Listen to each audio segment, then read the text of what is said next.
Okay, we're recording, and we are going to talk about Lucas's Kalatoa Solayer Cross clutch because I want to talk about it, and so does Lucas. And I'm really into these locality cross ideas. I think kind of getting a head start on adding some secondary traits into Super Dwarf right out the gate is a quick and efficient way to kind of go. So. And I also want to start having people on that have like a unique clutch or something, so they can come on and talk about their clutch and that kind of stuff too. So this is basically the first episode of that. Right. Ronnie, I'm sorry. You were breaking up a lot. It's hard for me to know, like, when you're talking, when you're not. Really, Yeah. it's breaking up that Um, bad. yeah, I'm catching bits and pieces of what you're saying. But I will say this, if we're just gonna keep rolling with the punches, I will Yeah. say that yeah, I want to talk about the clutch and not just to, from a marketing standpoint, but I there's a few things that we continue to notice when you take locality crosses, and one of those localities being, a super dwarf locality, um, in the observation of how the other locality tends to really overpower a lot of the super dwarf stuff. Um, and kind of just wanted to share my observations with the Solayer clutch, or I should say the Toa clutch, and then just talk about like that project moving forward and locality crosses in general. It's not, I love having Nathan as a co-host, but he's not a locality nerd the way that we are. Yeah. So getting to talk to someone about localities is going to be a good time. Yeah. And how has interest been in that clutch? So I've been so busy that I really, they don't even have their formal pictures taken. I haven't really pushed them. I've posted maybe one or two reels of them in the last month and a half. Um, I have 8 animals sold out of a 27 animal clutch. Um, Hmm. and I think I have them priced very fair for what they are. Um, and I haven't really pushed them out, so I'm not going to contribute. Only 8 sold in those 2 months because there's not interest. I got people knocking on my door. I haven't. Their pictures aren't posted anywhere. I don't have them on Morph Market. I don't have it on my website yet because I keep just postponing my website. I need to freaking just launch it and get it off the floor. But yeah, I mean, I people have taken interest. They've reached out to me, and I think I got them priced very fair for where they're sitting at. Um, compared the cross compared to the pure Solayer, how much influence are you seeing? And the reason I was really interested in this clutch is because all those years ago, I did that Kalatoa to Solayer breeding, and she gave me bad eggs, Yeah, and I got out of Solayers shortly after that. So I'd always wanted to see this clutch done. yeah. You know, bad eggs in Solayer seems to kind of be a theme that's happened for a long time, and I want to hit on that real quick. Because I've done something different for the 2 years that I've had this Solayer go for me. Mhm. Um, and I keep ambient style, so I have no gradient heat control. I don't have a heat panel or heat tape or anything that's heating up my cages besides the mini split in my garage and fans circulating the air. And back in 2000, from 2000 to 2010, there was a pretty decent amount of clutches coming from pure Solayer females, whether they were pure or they were crosses. But from 2010 to 2020, not a lot of those clutches were being produced. And even less over the last 5 years, right? Like mine, my pure Solayers were the second pure Solayer clutch, and I think the second pure Solayer that laid viable good eggs in the last 5 years. And I I decided that I was going to dramatically lower my temperatures to see how I could get the females to cycle and have a good pre pre-ovulation like swelling Okay. and I decided to take the temperatures down to where I was cooling my garage down to 76, 77, 78, and then my daytime highs were like 81. Hmm. Um, And I did that all the way throughout the gestation period too. When she has the eggs in her, my average daytime high from the time that she ovulated to the time that she laid eggs, which was we talked about this. It was something like from She was like 68 or something. yeah, 68 I days. posted something about that. Yeah. 68 days from the time that she had the swelling to the time that she laid eggs, and she the average daytime high in my garage was 81.5 degrees. Really? Yeah, and this year she gave me 25 eggs. Only one of those 25 were slugs. Every other one is fertile and doing well. The year before I had her, I had it a little warmer. It was averaging like 82 and a half degrees. She gave me 32 eggs, but 8 of those were slugs. Yeah. Yeah, are you seeing brightness levels? How close are they to pures? Yeah, so there's probably so 27 babies. I would say 7 of them.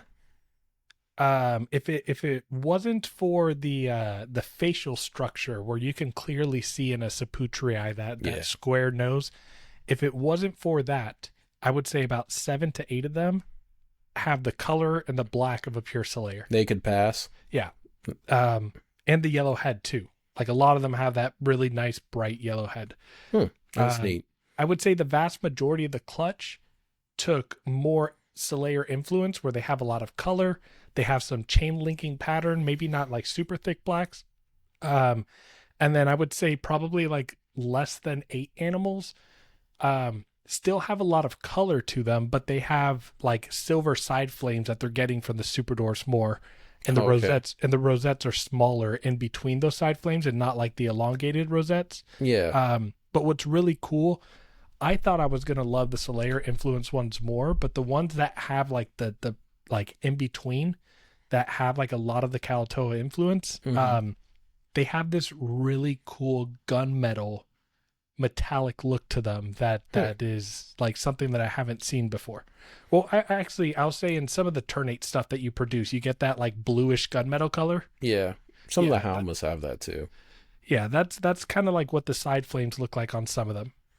Yeah, that's neat. I noticed that with some of the super Malukus, I have one that I kept that could pass as a pure ternate. Yeah. You know what I mean? And then I had a couple that could pretty much pass as a pure super dwarf, but the ternate traits really didn't get along with the super dwarf traits, and it really created a lot of chaos. And the saputrii stuff seems to be a little closer in pattern structure. So I'm guessing they probably don't fight as much. And, you're getting a little more of a uniform, because those fucking super Malukas, dude, they were all over the place. No, they look like marbles.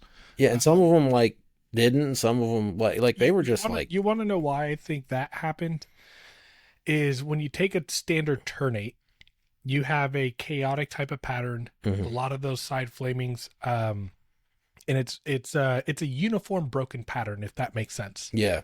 And then you take a super dwarf that has a reduced neck pattern that has thin blacks. And I think what it created was a pixelated type of effect. Yeah. Whereas it broke up the black.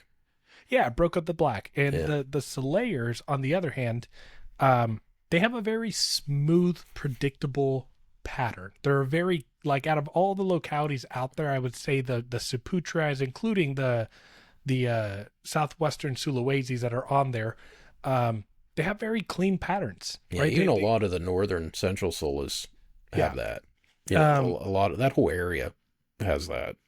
Yeah, and so when you look at the Solaire and how smooth and clean the dorsal striping is and the patterning is, and then you take a super dwarf, and specifically my Kalatoa female, her back pattern, she has a broken up neck, but her back pattern is your typical reticulated look, but just with thin blacks, high silver, right? And so I think that combination just kind of got along well, right? Yeah. And where I see the most super dwarf influence is in the pattern structure, at least, is you can see it on the side with some of them. You have very small white rosettes and more silver side flames. But you also have there are some that have like these uniform circular or diamond patterns that split off from each other and break. Okay. And that's very super dwarf as compared to the Solayers, where it's generally connected throughout the entire thing. Yeah. Are you seeing any? How much color are you seeing below the rosette? Are you getting any of the most side banding, or is it coming down pretty narrow? Because I'm guessing the Saputrii was able to put a lot of pattern outlining between the rosette and where it ties into the top of the back diamond. I'm guessing you got a lot of color in there. What are you seeing below the rosette? Yeah, so there's a good amount of orange or yellow that's coming up. Oh, that's cool. But what's really standing out below the, so basically you have the color above the rosette, and you're Yeah. seeing it match below the rosette. Oh, okay.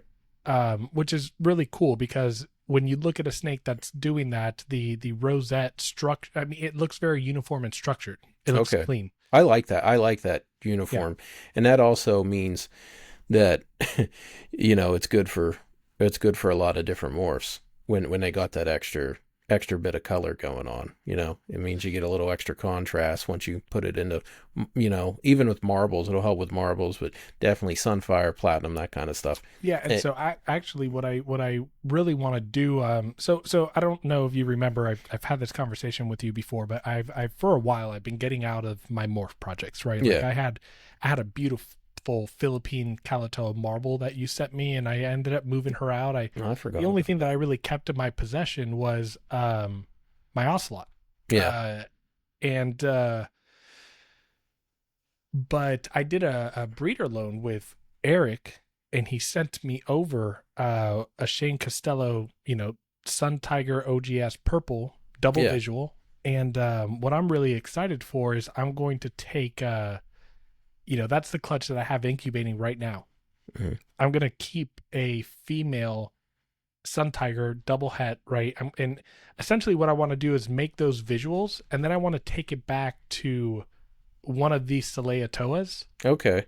so that I'm continuing with the color enhancement, but I'm shrinking down size a tad little bit.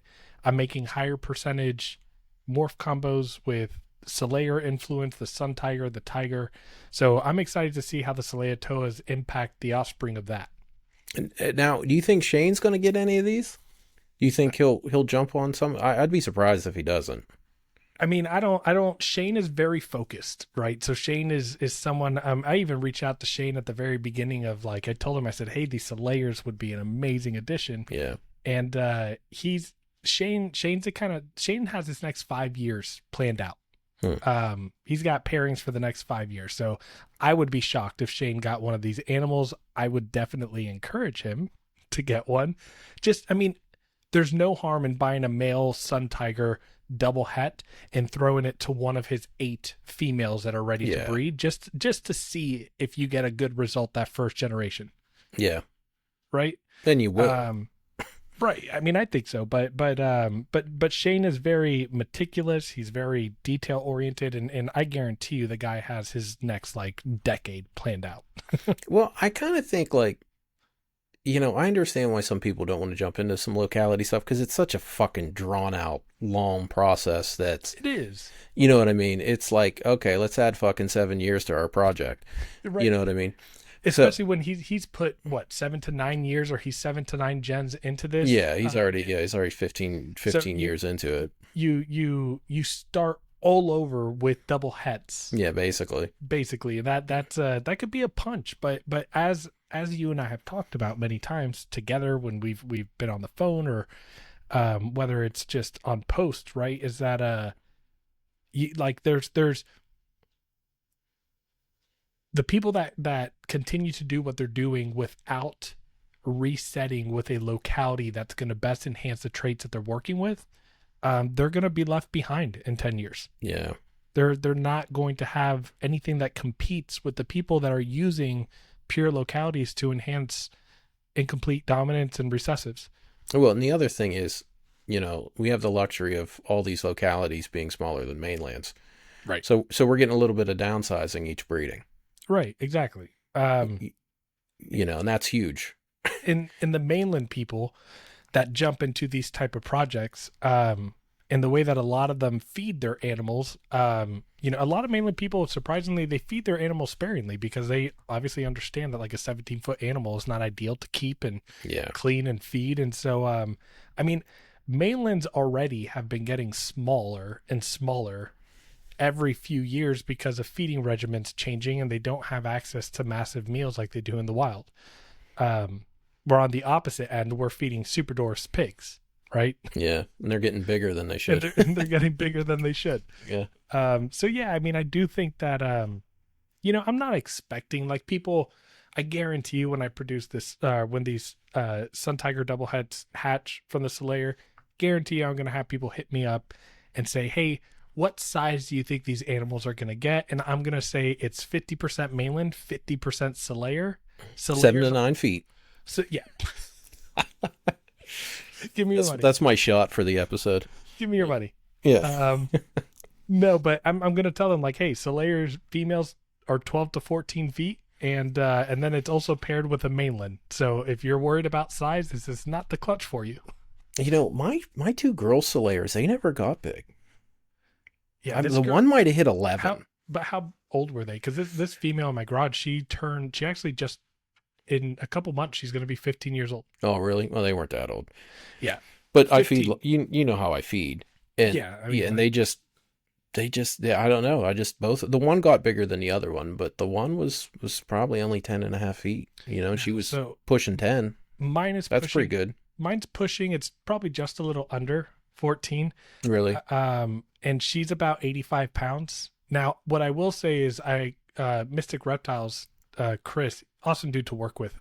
Sucks that he lives in Florida and had to get rid of the retics, but he sent me pictures of her on her first clutch and second clutch, and she had her first clutch at 7 years old.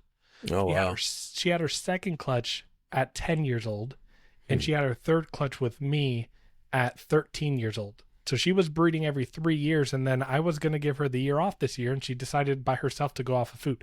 Yeah. So I threw in a male with her, and I figured, she's coming up on 15.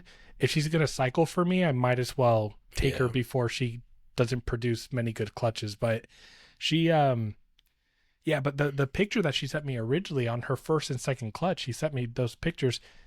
So at 7 and 10 years old, she was probably like respectively 10 and 12 feet. Really? Yeah. Yeah. I mean, she looked tiny when she was on her first clutch, and now I have her, and, she's a big animal, but she's not huge by any means. She's not like, I mean, if again, from my world, 85, 90 pounds is a big retic for me because I haven't owned a 16-foot, 150-pound animal. Well, people need to understand what it means to be a dwarf retic. It's what a it big means retic. What it means to be a dwarf retic, it means it's bigger than most every other snake. Yeah. It's just dwarf in its little world. It's not dwarf in, the collective. No, exactly. It's a dwarf version of the largest snake in the world. Yeah. Right. Yeah. So, and that's what I tell people all the time. As a matter of fact, on my Patreon, I have a lot of people that are asking me to create a big, like a locality map. And I told them, it's called Indonesia. It's called Indonesia, right? Yeah, you just pull that up. But they want me to they want me to add like a picture with the picture of the island and like, the species and subspecies of them. And I told them, I said, listen, the only way I would have any interest on doing that is I'm not including size ranges. Don't ask me to put size ranges. Yeah, because I started putting out, I started rewiring basically my website, and I'm just moving to all video content because I was writing everything up, and I had like 30 or 40 different localities that I was going to start. Where I had like 5 or 10 of them done, but I pulled most of them down because like I'm just gonna turn everything into a video content. It's technically a little bit more work, but it's just easier long run. It is. I will say on my website that I'm building, I am going to have a blog section, and I'm going to be honest, it's probably where I'm going to just like write a lot of venting shit. Yeah. And then there's going to be venting about the misinformation, venting about the size, venting about the whole small bloodline. But then I will include locality stuff on there, and I'm gonna keep it to things I'm working with and my experience with. I can do like a ternate section, and really Yeah. it's going. It's I'm moving. I'm For me, I want it to be more of an anecdotal, experiential experience with the locality, and less of like A they're sales from. pitch? No, well, less of like they're from this area of the world, and this is the Yeah. temperate. Like, there's you can go on Google and find all that information. Yeah. But a lot of people ask me like, hey, how are the ternates? How are the homas? And what's funny is I generally have great things to say. There's a bad reputation for those two localities, but I tell people all the time, like my homas now are 2 years old, almost 2.5 years old, or whatever that I got from you, and they're one of the animals I would take out and hand to someone who's never held a retic before and say, here. It's really that first year Yeah. that they're bad. Yeah, the first year I was scared of a 3-foot snake. Yeah, that first year, I don't know, but it seems like after a year, that's when they really start to kind They of chill out. chill out, They chill out. But yeah, with the Slayer crosses, I see all the crosses actually, but since we're talking about them, I see a lot of potential for them to be worked into all the super dwarf morph projects, Yeah, and without a doubt. and in this new generation of keeper, man, I just keep getting more and more impressed with the new guys. Honestly, I do, because They're listening. yeah. They're listening and they're doing their homework. And now what's beautiful about like the Retic Lounge being out and you being out, and there being groups, is that people are starting to get information from multiple avenues Yeah. before they make a decision. And that's important. Not so much the other last week, but before, generally. Yeah, but generally speaking, people Yeah. are making better informed decisions. And I will say that, locality crosses. Every single locality I have in my garage is Mhm. going to go back to a super dwarf. Yeah. And then I am going to take a high colorful ternate Kalatoa animal that I produced, ternate Kalatoa super Beluku cross that I end up Mhm. producing down the road, and I'm going to take that with a very colorful Selective, right? And I'm going to play that game and see if I can make a 25% for locality animal that's going to be a manageable size, and see what it does. Well, I'm really excited to see what Philippine and Ternate do to each other, because I think it's going to be a fucking crazy nightmare mess of just color and pattern. I think with the right ternate that has those outlined scales of bright yellow like my male does, Yeah. you take that to a Mindanao and it's Well, game I over. didn't actually use a Mindanao. I used a tribal Oh, to the male. Let me think which I'm trying to think which male produced your male. my male's the one that Sean has. Tribal. No, Wait. You're no, talking about Ternate. I'm uh, trying to think what clutch I can't remember what clutch it was. it was wild caught male one to wild caught female one. Was it? Yeah, I'm freaking Okay. I'm like Rain Man in my I head. can, when well, it I comes to couldn't that because shit. I just couldn't remember what clutch. Because I remember, like, if I know the clutch number, then I know what the pairing was, But I was trying to think, did I use that male? Or I was thinking, for some reason, I thought your male came from Wild Caught Male 5, but it didn't. It was 1. That's my female. Wild Okay, caught that's 5 to wild caught female 3. that's what. Yeah, okay, that's what I was thinking. But because that Wild Caught Male has a lot of yellow, and I bred him the Wild Caught Male female and produced this F1. And Andrew was having trouble getting his tribal to breed, so he dropped it off here. So I bred it to the Ternate, and she has a ton of side banding, ton of color, and I'm really excited. I like Andrew's more excited for the tribals. I'm more excited for the normals. Yeah. So, and I'm also so she had her prelay, and then you talked about the marble fills. I ran a dark aberrant male ternate into that. So that's going to be ternate, fill, and Kalatoa. So that one's going to have 3 in it. Okay. So yeah, Cool. dude, I'm telling you, I like that. like I think this is going to be the season that people understand the importance of these super dwarf to dwarf crosses. You know what I mean? When they start to see kind of like how some stuff goes together, and if it doesn't work, that's not necessarily bad because it just creates chaos. You know, Yeah, that pattern exactly. just shatters. A lot of people ask me, like, why would you want to take two animals that completely, like, when it comes to locality animals that completely look the opposite of each other? And it's like, because you never know what you're going to get, and you might produce something beautiful. You know, I know what you're gonna Um, get. You're gonna get fucking chaos, and it's gonna be, you know. e- And e- I love that. I exactly. love that, just crazy pattern. Like, you know, some people don't, but I mean, I love crazy patterns. Oh no, me too. I like so when okay, so the word reticulated means net-like, Yeah, right? like, yeah, A net-like pattern, and when you take that base pattern and you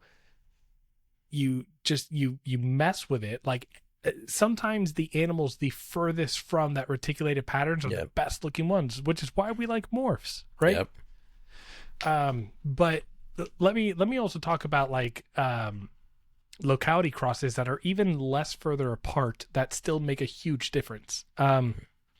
Sean McFarlane, that I have his animals here that I'm trying to sell. yeah, He took that tribal Philippine. So the tribal Philippine is it's Boho and Deval, yeah, and he took that tribal to a Mindanao, and those Philippines that I have in my garage, everyone knows I'm biased always from a purist yeah. standpoint. I will But they got always better take the color. pure, right?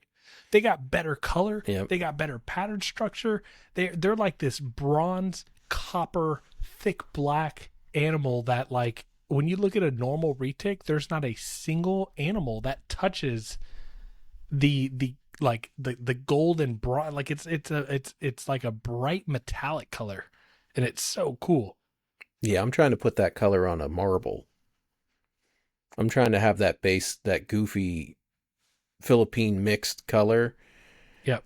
and then you know that being the underlayer with the marble on top of that. Just Yeah. trying to get some really high contrast, but I like those Solaire crosses. You know, I think those are going to be great for fucking Sunfire, for Platinum.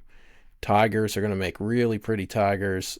You know, So and, yeah, and I like those baseline more. So no, whoa, big deal. It's a fucking platinum. Well, it's a really nice platinum.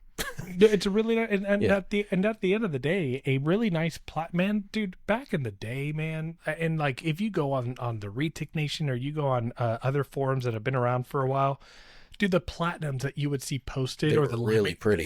the lemon glows you'd see posted in 2011 to 2015 were just like, they were baller, man.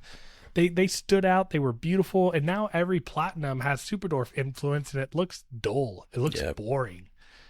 They they Well, re, they remove the black. They remove the side patterning yeah, and the color. and the color. Yeah, Well, we are going to see what a platinum Halmaterne looks like.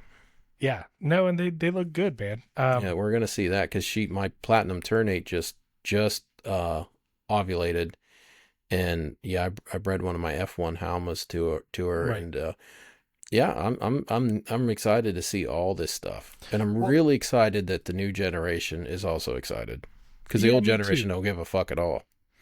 So I really think that so I did this with the Slayer to the Kalatoa first, because I could have taken a Philippine to her, I could have Yeah, taken a Ternate to her, I could have taken a lot of localities, but I did it with the Slayers because little by little over the last 3 years, Slayer has started to become like my favorite morph, or my favorite locality. Sorry, hmm, and on top of that, there's absolutely nobody in the country focusing on Slayers.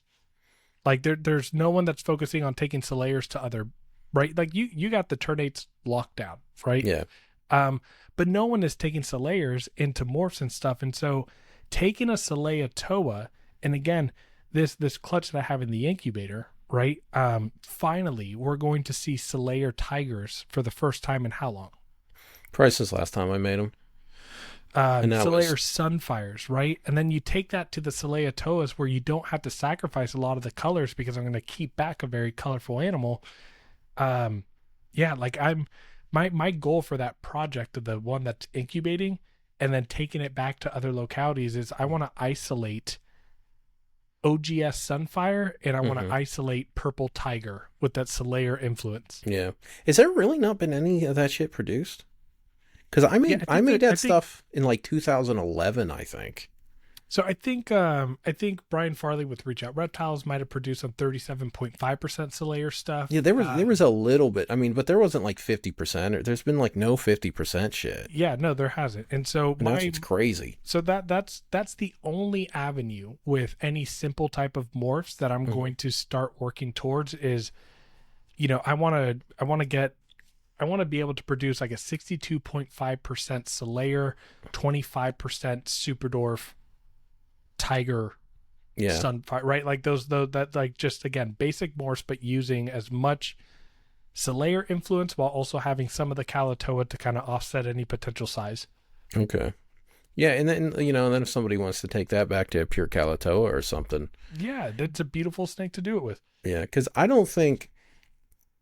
I think you can get away with stuff that has a really localities that have like a really strong influence. I think you can get away with as low as 25% and still get a lot of influence Yeah. in your Superdoor stuff. You know what I mean? Yeah, no, I mean 25% I think is a good it's a good starting point where you can visually see some phenotypic expression being expressed. Yeah. Right. 25% and then yeah, I mean I'll even say this, like some of the Jampea stuff out there, a lot of people and including myself like to say like a Jampea is just a larger version of a Kalatoa, but I do think that Jampeas have an edge over Kalatoas when it comes to anery and when it comes to platinums and things like that. Even 12.5 to 25% Jampea stuff goes a long way than just a standard 50% Super Dwarf. Yeah. Yeah. I mean, yeah, they definitely have I think GMs have an overall lighter color. Yeah. And I think that's what helps with that a lot. But what are you going to do after this? Are you just going to shoot for pures next time with the Slayers, or? Yeah, ideally with my female Solaire, because I only have one female breedable Mm-hmm. Solaire, right? Like I have a male. Oh, that's another thing. Thank you for reminding me. So I have a male Solaire that produced the pure Solaire clutch. He's over at Chris McVickers. Oh, okay. So remember I just said I like Solaire is going to be what I utilize to do more stuff with. Everything else is basically going to be a pure locality unless I'm taking Ocelot to that locality. Yeah. But yeah, the plan is he has that I call it, I don't know what he named it, but I call it the green machine. Mm-hmm. But it's a marble Sunfire anery that has 37.5% Solaire. Okay, I know that snake. It's like green as shit. Yeah, it's that like super green. green. Yeah, it's like super green. So I my male is going to go to her so that we can take that percentage up to like 67 point something or 68 point Solaire. Yeah, I forget what that is, what that breakdown is. Yeah, so that clutch will produce like 68 point something percent Solaire, like 12.5% Super Dwarf, marble Sunfire, 100% het anery. Nice. Yeah, so within hopefully a couple seasons, I'll have some Sun Tigers, I'll have some marbles, I'll have some Sunfires, like all with a really good Solaire influence. Yeah, dude, it's so crazy that Solayer's not getting worked with like you think it would, because they're beautiful.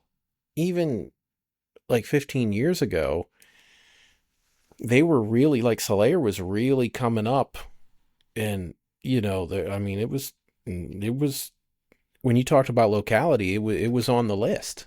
You know what I mean? It was on the list. I mean, it was one of the things. It was way more on the list than a Madu or Kalatoa was 15 years ago. They were in high demand, and they were being produced a good amount. And that's one of the things that blows my mind about the reticulated python community is there was from 2008 to 2012, there was probably 5 pure Solaire clutches produced. Where the hell are those animals? Where are those animals? And then that's not including the imports that came in from Yeah. 2008 to 2015. Yeah. I only ever got like one import of Solayers, and Yeah. I didn't get very I many of them.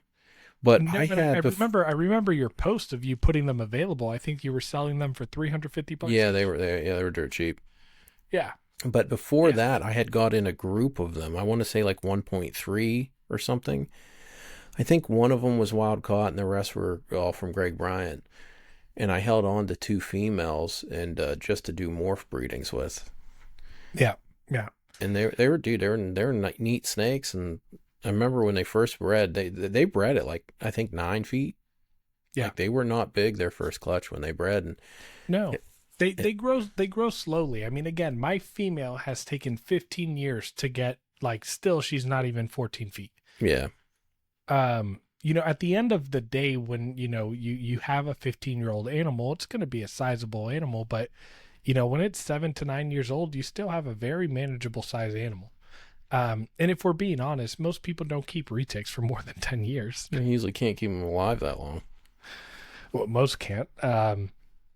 What I will say with Solayer is that and again, there was that period of people not producing them or getting females to not be able to produce, and my theory for that was just noticing that, like, during that period, people still had their hot spots at 90 degrees, and here's the thing: is the female might not even be the issue, because my observation is that people have been able to make Solayer crosses more than they have been able to make pure Solayers. And so I really think that the temperature difference probably impacts the male and their fertility more than it does the female and their ability to lay a good clutch.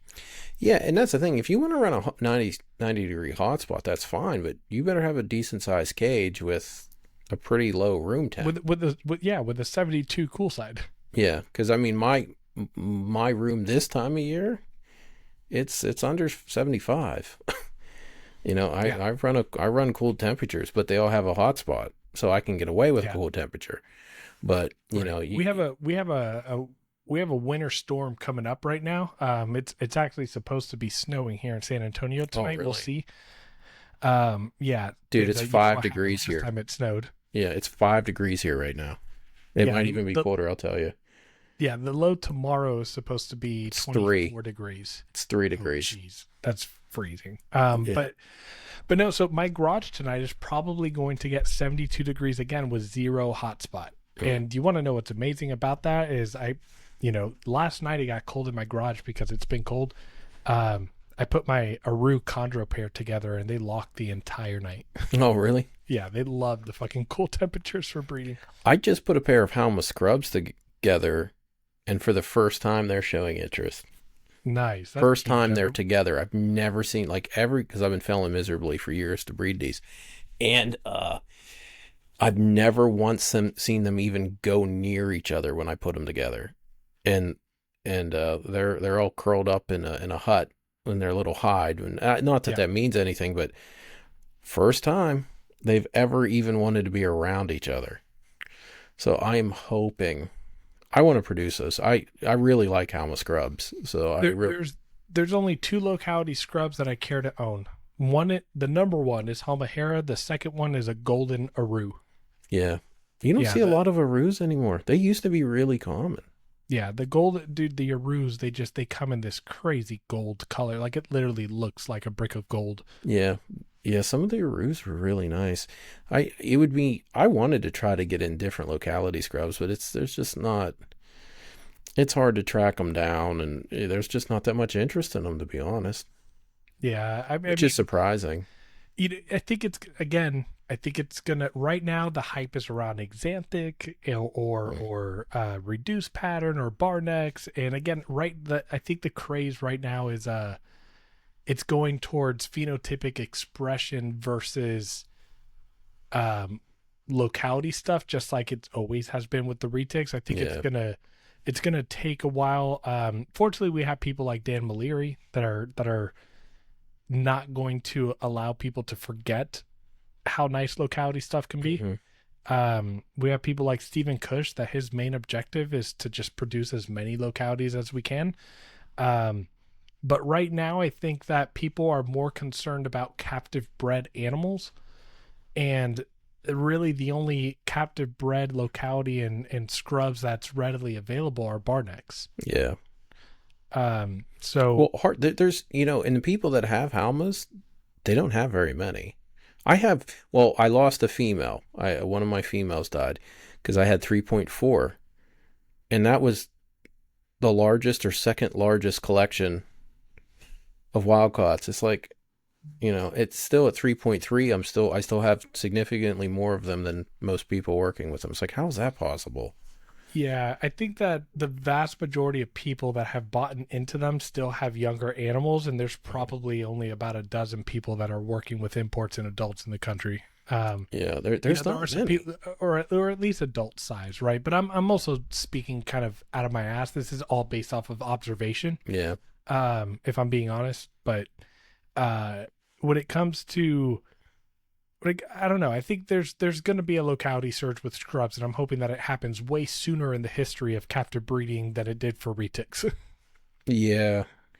Yeah, because um, the one thing people need to the one lesson the reptile industry needs to learn is the lesson that the retic industry had to learn, and that was don't wait till you can't get them to try to get them. I mean, yes. I mean, and what's stupid is if the retic community would have been smart, they would have looked at the freaking Morelia community who couldn't Hmm. get them before the retics we couldn't get. Yeah. And we didn't do that. We were very very focused on world's first craze, and there's about three people that we can tip our caps and thank them for that. Um, but yeah, and unfortunately that's the same craze that Indonesia ended up following, Hmm. and the rest of the world with retic breeders is world's first, right? Like man, I wish you could, I wish you knew the laughter and you could see my face even today when I see people posting world's first, and Do you I'm know? like, Do you know almost every breeding I do is technically a world's first? yeah. Uh, Yeah, I mean every they're ternate crosses, of Yeah, course. it's like it's not that big of a deal. No, as a matter of fact, if you look on one of my posts with the min and owls that I produced this year, or last year, World's first F2s.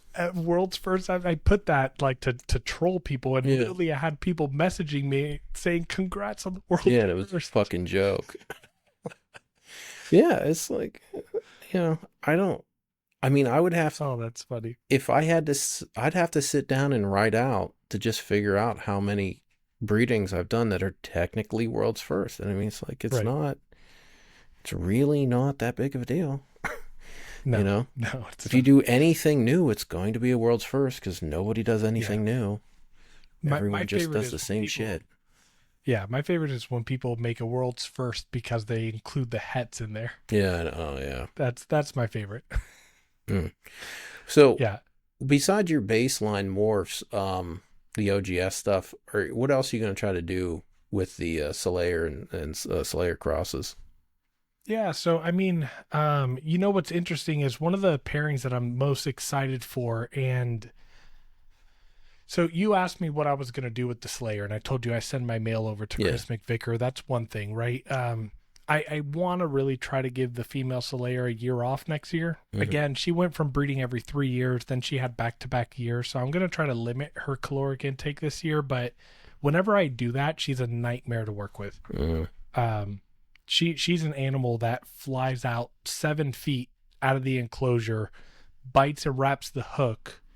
Um, she's completely out of her enclosure in food mode, right? So she's got a crazy food response. So ideally, my next clutch that I want to do with her is, I feel like for the locality sake, I need to do one more pure pairing, but one of the locality crosses I'm really excited for is I'd like to take. So my male Halmahera has very, very dark colors like you would see in a Homahera, but Hmm. the pair that I got from you, I think differs from the most recent clutch you did Well, your in male that, was unique to begin yeah, with. He had a was real. unique, He had a was real unique unique. chain-like pattern, Yeah. which complements my female Solaire, but also the two animals that I got from you have these crazy, like crazy vibrant yellows. Um, and so I'm really excited to take Halmahera into Solaire and again just see what the hell happens. Yeah, you'll get like a super clean. You'll get almost like a sunfire type pattern, only darker. Super Right. clean, super banded out. Yeah, and it's yeah. There I haven't seen a ton of variation in the Halmas, but so there is some. I mean, like I have one holdback pair that they're turning black. Yeah. You know, they're Yeah. from this some same clutch as yours, and they're turning fucking black. No, I'll show you. I'll get you some fresh videos of mine. But my male and females, they are dark, man. They're dark, Mm-hmm. but they have this crazy neon yellow highlighted pattern Oh, okay. around the black structure that just looks really crazy. Yeah, that's neat. I'll send a picture of them to you. But and you know, one of the things that, like I already kind of mentioned earlier, I was taking my ocelot male to every locality female I Mm-hmm. own, right? As a matter of fact, my female Mindanao is in shed right now, and she's looking really thick on her lower third. Yeah, that's So good. I'm going to be throwing the male in the male ocelot in with Dude, her. But I don't think people will realize the potential for adding Mindanao to Ocelot. We're talking a totally no, different I color don't think people. spectrum. We're talking, yeah. So that's the Think thing about is what it's that going I to do to think the head stamp. right exactly. Oh, dude, that head stamp The is going head to be stamp so clean. alone is going to be fucking crazy. It almost might like mimic a Aztec head Yeah, stamp. Yeah. it will. Um, but so I also want to take my ocelot to Solaire, because what a lot of people don't know about ocelot is that the original male ocelot that was caught in the wild had a lot of red and orange in it. Um, Yeah, he had a lot more of that Javan in that central Javan influence yeah. than the. It's especially like if you look at the second wild caught male, the motherfucker don't have a drop of color on it. No. He's yeah, that's you know, and it's interesting, and I wonder what lines are I wonder what male that our animals came from. I'm pretty The sure they first one, came from the first one, yeah. but you know, here's the thing is that a lot of people see the ocelots that are produced right now in the US and they think that they're drop dead gorgeous, because they should. They are drop dead gorgeous, right? They are literally silver, black, and white retics. Hmm. And that color combination looks amazing. But I think people are really sleeping on the idea of taking the color that was in that original animal and bringing it back. And so I think the Solaire is going to be a good start in that direction on bringing color back. And again, if we're talking about the yellow heads that ocelots have, Yeah. taking a Solaire or a Saputrii in general, or a you know, a Sula to it, and enhancing that yellow head. You know what's funny is people talk about like Bali yellow-headed retics, right? Hmm. And let me tell you that the pictures of Sulas and Solayers and the Solayers that I've produced, they have just as good, if not better, yellow heads than Balis It's do. just a different color. It's like a different shade. It's more Yeah, towards like that yellowish orange or yellowish gold, where you know, and I fully believe that yellowhead you see through it's the lesser sun does, with, in the Bali area. Dude, you've seen it on those tigers. I separated that out from Bali. yeah. You know And I what I mean, mean? It's like, those tigers I produced are in ridiculous. what are they, 12.5 or some 12, percent? There's hardly 12.5% any. Balis. Yeah, there's hardly any Bali blood, but the yellowhead gene that was in Ocelot clearly compatible with the yellowhead gene from Bali. Clearly. You know what I mean? Because Dude, two of the I still, tigers I had, because I got the 2.2, two don't have yellowheads and two have screaming yellowheads. yeah. By the way, I saw that you had 1.1 listed. Don't send them back to me. Yeah, I actually, Don't I send think I send, took them down actually. send them back to me, because I'm not holding back anything. You're And I not? kind of no. I mean, I have two males left available. I didn't Was keep a that it? female. Oh. No, because I accidentally sent you 2.0. So then I sent you 0.2, and I That's figured, right. I yeah. So forgot I about that. so I figured if you're gonna have 2.2, then I'm not gonna keep a mainland if I don't need Yeah, to. I have no plan. I put them up, and then I was like, and I kind of didn't. I don't want to No, sell I them. mean, and yeah, I mean those animals. I have two males left in my garage, and they're the two that when they were babies, they didn't have the nicest yellow head, but both of them right now are just like the larger they get, the more brighter that yellow head gets. I actually had someone today. If you look at my story on Instagram right now, I shared a picture of an I update saw that that. someone sent me. Yeah, it was really Yeah, pretty. dude, that the again, like I think people. That's another thing, right? Like why isn't anyone trying to like lead or spear a high percentage super dwarf yellowhead project? Well, I have, I just, one of the snakes I always get asked for is anytime I show a picture of like a high silver sided yellowhead, and I actually just paired up the group is I just put the pair together to make an entire clutch of them tonight. Yeah. Um, and what I wanted to do before I started the super dwarf yellowhead, because I actually talked to Andrew about it because he recently dropped off a male super dwarf, and I didn't want to do it to a het indo. Hold on. I'm going to pause you right there just because you said that you talked to someone.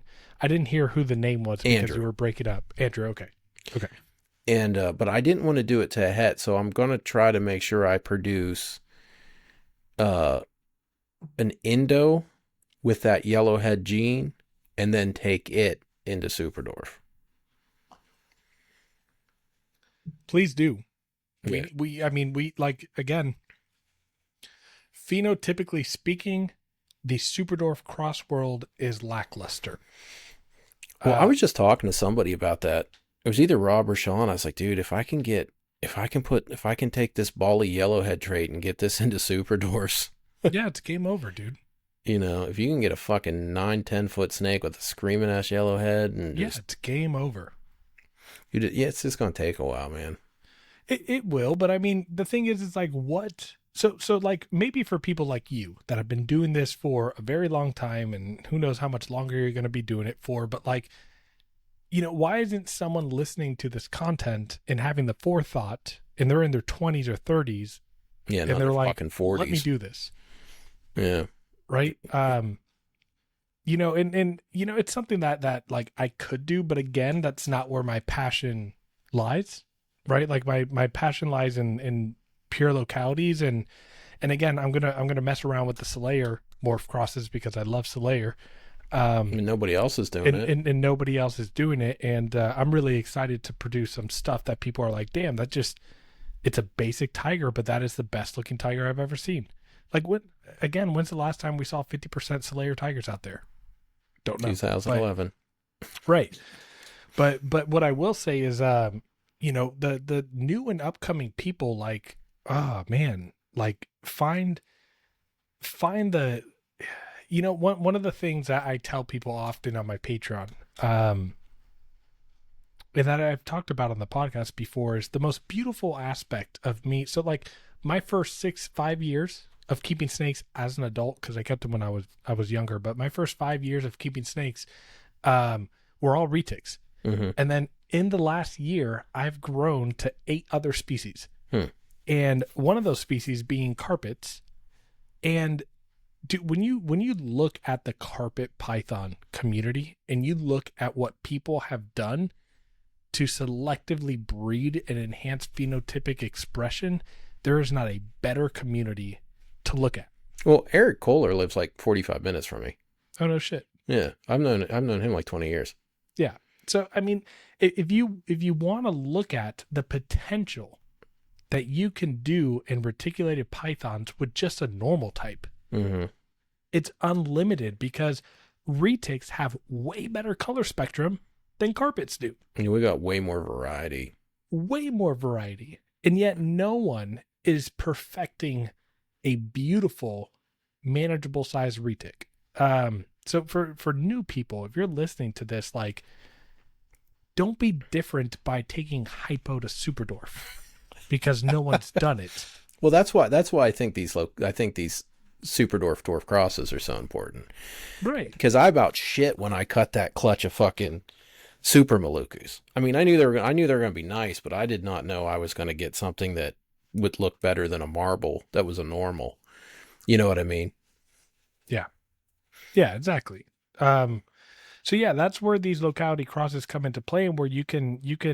So at the end of the day, you know, here's what I'll say. Like, and I'll use the example of like my Slayers, right? I plan to take Slayers into morphs to create beautiful animals, but that doesn't mean that I'm creating the best manageable size animal. But it's when you take a Slayer to a Kalatoa and you continue to breed that into Kalatoa while you Mm-hmm. still maintain good color, pattern structure, thick blacks, that you then can take that to a 75% super dwarf platinum tiger, Yeah. right?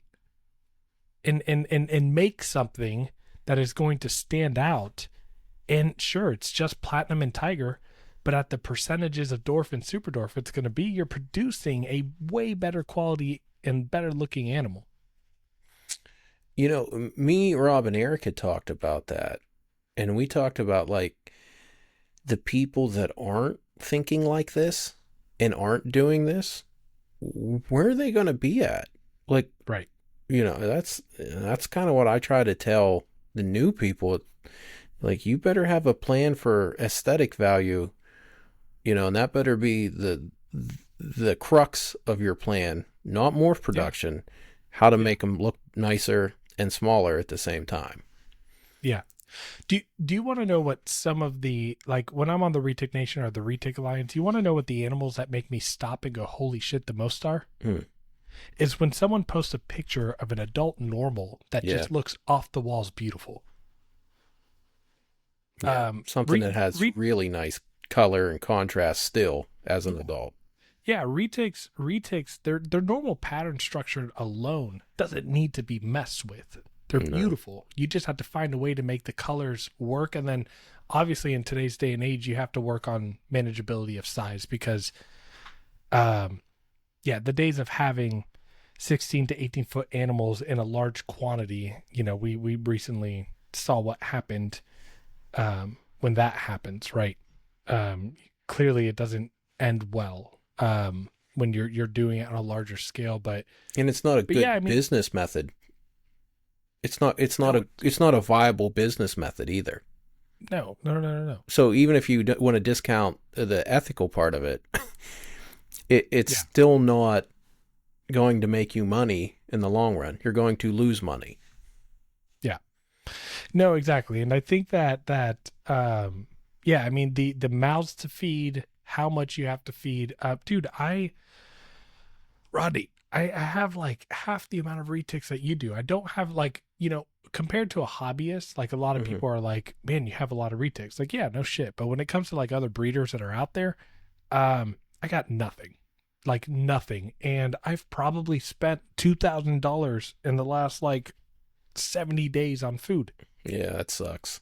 And I got another clutch on the way. So yeah, breeding mainlands is just not a viable.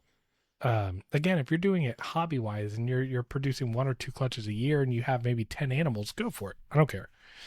But manageability of size is important, and that's where these locality crosses come in. Um, why take a pure Kalatoa to a I don't know a super dwarf motley anery when to increase a percentage when you can take a super Maluku to a platinum motley anery, right? Well, Sean is doing a Halma to Anery Platinum Tiger. I forget what the super dwarf percentage is. What was the pairing? Halma to Platinum Anery Tiger. Yeah, that great pairing, dude. I'm excited for that because so the very first pairing that I'm gonna do with my female Halma Mm-hmm. is I have an insane anery super jump. Oh yeah, yeah, it's a nice snake. He is green and silver as can be, and he's literally just a Kalatoa het anery that was a Sean McMillan line or DM or what was it, Bushmaster Mm-hmm. import. Um, and he took that to a gas bar line jamp that was het anery, and he produced some of the most silver and green looking normals I've ever seen in my life.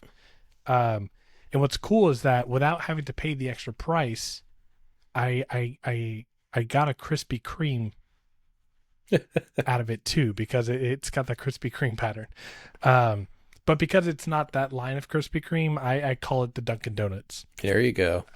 So I got the DD line. I'm sure it'll prove out as Yeah. a morph.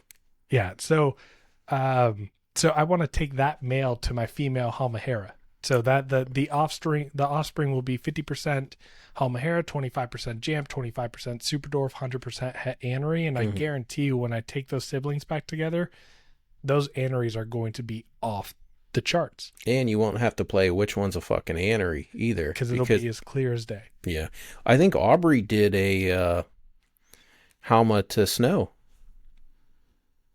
Good. Someone needed to. Yeah. Why didn't you? I don't work. I thought Andrew had snow shit. Well, he does, but if I would, I don't know why Andrew never did that. He could always just. You've been so hyper focused on turnates, you kind of left Homa kind of in the background, neglected as fuck. Well, when me and Garrett were BFFs for about 30 seconds, when he came over, yeah, Rob was all excited. Yeah. And Garrett had greenlit Rob to do a bunch of Halma projects. And I'm like, well, if you're going to do all these Halma projects, cool. I'll just focus on the turnates. And in the Philippine projects I do, I basically make them and give them to Sean. Because I can't, dude, there's no way I could do all of it. There's no way. I'd need 5 times the space to do all those projects. Yeah. Yeah. No, I mean, I agree. You got too much other shit that you're working with, not in a bad way. You have a very beautiful, diverse collection from hots to colds, right? Yeah. Like you got a lot of good animals, but yeah, I mean, I see that's the whole part of the community, right? That I think that people don't realize, right? And what we need to be doing is not worrying about the entire retake community and building your small circle. You know, I'm going to have these Solaire double het purple OGS. I will literally give people that I am close with pairs of animals to help me with pushing that project. Yeah, that's why I make fill projects for Sean. Hold back 6 animals. Yeah. Yeah. I mean, it's the reason why you sent me Mindanaos, the reason why you sent me a turnate. Like it's let's spread the love and wealth of our projects that we want to see have a vision, right? But when you try to do it all yourself, you end up like fucking Slither. Well, before everybody watches this and thinks, I'm going to call Rodney and Lucas and they're going to send us free shit. No. Yeah, I personally, you need to be close. Yeah. Well, I personally do that with people that are interested in the project and are interested in it long term. Exactly. You know, it's not let's do this and fucking make a bunch of money in 6 months. Yeah, and what's you know, and the reason why I jumped on the Mindanao project with you is because number one, rarest locality in the United States. Period. Super rare now. So there are no F1s being made ever again. No. So if you want an F1 pair, here, this is where you and I kind of disagree a little bit on. Well, there's one F1 pair for sale, and they are now $10,000. No, and I mean, and I'll gladly, like, once you and I are done with our part, I'll sell my F1 pair, but again, it's going to be for $10,000. Yeah. I got one pair available. They're $10K, and dude, my employees would freaking kill me if I got rid of my Philippines, because they're big giant. Well, I wouldn't say they're big and giant, but they are sweethearts, and they're so much lighter. Yeah, they're lighter. Dude, I named, uniquely, I named the male Philippine Phil. Yeah. He's next to my Solaire, the best snake in my entire garage. And he has to be about half the diameter of your Solaire. They're just like those Mindanaos are thin, and it's nice. Yeah, my male's probably 9.5, 10 feet, and they're turning what, 7 years old this year? Yeah. 7 years old this year, and and he's 9.5, 10 feet, and he probably weighs 18 pounds. It would be like 40 if it was a Slayer. Yeah, exactly. They're and when people ask me like, "Hey, what are the Mindanaos like?" I say they're about as long as the layers, and they weigh probably like 25 to 30% less. Yeah. At least from what we have so Different far. head structure, different body structure. I mean, like, dude, they are definitely a different type of retic. Yeah. No, no. So, what's funny is I've talked to Nick Mutton in depth about this. I'll take the title, right? Nick Mutton told me you know, he's like, he bought a pair of Solayers from me, Mm-hmm. and then we did a trade where he also paid cash on top for a Mindanao pair. Mm-hmm. And what's funny is he told me, he said, "You're the first person in like 20 years that I have given money to." Oh, wow. Um, because he typically has so much trading power with the shit that he's working with. Mm-hmm. But I was talking to Nick about the Philippines in general, and I think he's spot on. Like, I think Philippines have enough difference and variations that the Philippines should be their own species, and the Maluku region animals, the halmahares and ternates, should They're be more of a sub. they're a subspecies of the Philippines. Yeah. See, Yeah. I always considered the Malukus to be like that missing link between Indo retics and Philippine retics. Yeah, exactly. Well, there was genetic studies done on Halmas, and they did find them to be a little closer to the southern Phils. Yeah, the only reason why the subspecies for Halmas didn't click is because the asshole who wrote the paper named the subspecies after his name. Oh, That's why. yeah, Um, dude. Even that Jampia region, I really think those are their own species.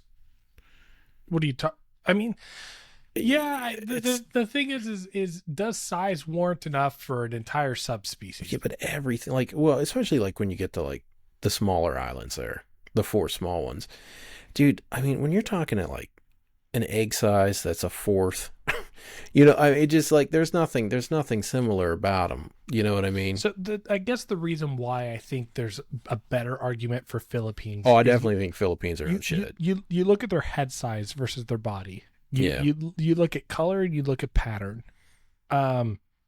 If we're gonna start classifying like chondros as different species from localities, and it's essentially a freaking green snake with some different colors, right? Yeah. Like, Philippines are definitely their own species, and so I think that's why Nick took an interest in them, right? It's Yeah. because he knows that eventually that's going to happen, and him and Ryan Young have this like fun race competition to produce the most species of python. Huh.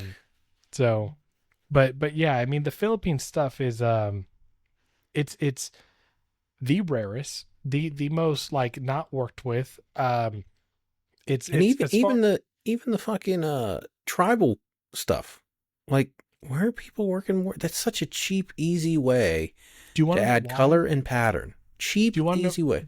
Do you want to know why? Yeah, You want to know why people aren't jumping over tribal? because they think it's just a motley. They think it's a motley, right? And if you take a tribal to a motley, you end up with a super motley looking type of animal. But here's the difference. It's locality influence. Yeah. We know that motley and the Philippine or in Philippine tribal is allelic, right? So we know that they are compatible and related. Yeah, but we don't pretend that Clark strain and fucking Indo Carmel's the same thing. Right, exactly. You know? But yeah, and so what people did with tribal early on is they weren't selective on their pairings, and then they said like, oh, I'm producing it, I'm taking my tribal to this animal, and they just look like motleys. Yeah. And it's like, yeah, because you're not doing it right. Yeah. You're taking out all the good traits and replacing them with inbred traits. In my opinion, if you want the best looking tribal combos, you need to keep the percentage of Philippine at a bare minimum 37.5 to 50%. Well, it's going to be real interesting to see what Ternate does to it. Well, I mean, I'm excited for that clutch. Yeah, because I don't I think turn H yet to make anything worse. Yeah. You know what I mean? So Yeah. No, no, it hasn't. yeah, Here's hasn't made it worse, but I will say I'm not the biggest fan of turn 8 Jags or turn 8 Tigers. there's some nice turn eight tigers out there. They're There, just there, there's wha- probably a handful you've produced that I yeah. really like, but for the most part, I think that there are other localities that have done Tiger better. The super dwarfs. It depends on what type of tiger you like, but I like classics. And the one Hmm. thing about super dwarfs is they just naturally make classic pattern tigers. And that is one thing that super dwarfs really do well. It has to, and Yeah, from what I can tell, it has to do with how the thinner black and the spacing. It just has this perfect spacing that allows a fucking tiger to be turned into a classic tiger. yeah, And I have a holdback female red face ternate who has some decently thick black, but her pattern, the back pattern has enough space in between the diamonds that the whole reason I kept this snake was to make classic pattern ternate tigers. yeah. That's why I didn't sell her. And I hope it works out. I have another female that I use this year to hopefully get classic pattern tigers. Yeah, It was and they're gonna it's the only clutch I have in the incubator was a turn 8 motley tiger to this snake that has a pattern that I think will make classic pattern. So there'll be 75 percenters. yeah, And that yeah. 75% mark is another thing that people need to start focusing on. If you want some significant influence from traits from a specific locality, once you hit 75% is when you really get inundated with that look. Which is why, like, I'll talk about again the Slayer Purple OGS Sun Tiger project that I'm Yeah. working on. People like are like, yeah, like that's a good idea, but like people don't realize like to take that to 75%, I need to produce this clutch. I Yep. need to take siblings back together, right? Um, and create the double visual. And then I need to take the double visual Sun Tiger back to another Pierce layer to create double hets at 75% to then take that. We're talking about 4 pairings that you have to raise each generation up. Yeah. It's 10 That, years if you're that's, lucky. yeah, 10 years if you're lucky. So people are like, yeah, I can't wait till you produce 75%. And I'm like, dude, me either, but it's going to be a very long time. Dude, that's why Eric is like people don't realize how far ahead in this game Eric is on Superdoor stuff. So, dude, what's funny is like people are like, oh, what's the highest percentage snow or what's the highest percentage? And I'm like, talk to Eric. Don't ask me. Eric has been. We've talked a lot on the Retic Lounge, and you and I have had calls about, and we're talking about it today, right? Being laser focused. Um, Eric has been laser focused since 2005. Yeah. Like the guy has just been on it. Like he's been on his A game, and what's cool, and I'm not going to spoil anything, and I'm not trying to make it seem like I'm riding him or anything, but people don't realize like the stuff that he's producing this year and next year. Mm-hmm. He is he's yeah, I mean he's light years ahead on recessive projects. Yeah. He's an easy decade ahead of people. And people don't realize that. No, he's easily a decade ahead on the snow stuff. Where you see other snow breeders, they're stuck stagnant at 37.5% super dwarf, all these different things. Eric Lee has 75 to 87.5% double het snows ready to go. Like he's breeding them in the next couple of years. Yeah, if I would have stuck that out, I would actually if I would have stuck out my Superdoor shit, I would actually be ahead of Eric. Yeah, but you didn't because Nope. Wildcott super dwarf stuck at breeding. Well, I think in 2014, I made my camera died on me. Can you still hear me? I can hear you, but yeah, your camera. You don't have a freaking Yeah, I have a battery right there. I forgot to plug it in. But Yeah, I was gonna say I it's have my camera set up on one that's plugged in all the time. yeah, but I'm not fucking plugging in. It doesn't matter. Um, I think Don't do that. We're still talking. You plug it in, yeah. bitch. Well, I think it was 2014, 2015. I made 87.5% super dwarf pos double head snows.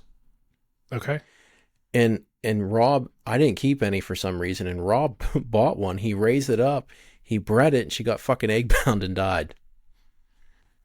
Dude, that's the Dude, do you know how far ahead Garrett would be if that snake wouldn't have died? yeah. I Think mean, about that. yeah. Like all of Reach Out Reptiles, like What was that, percent, like a decade ago? yeah, like all of Reach Out Reptiles percentages off just off that one snake. If Rob would have got a good clutch, that would have fucking, Yeah. you know what I mean?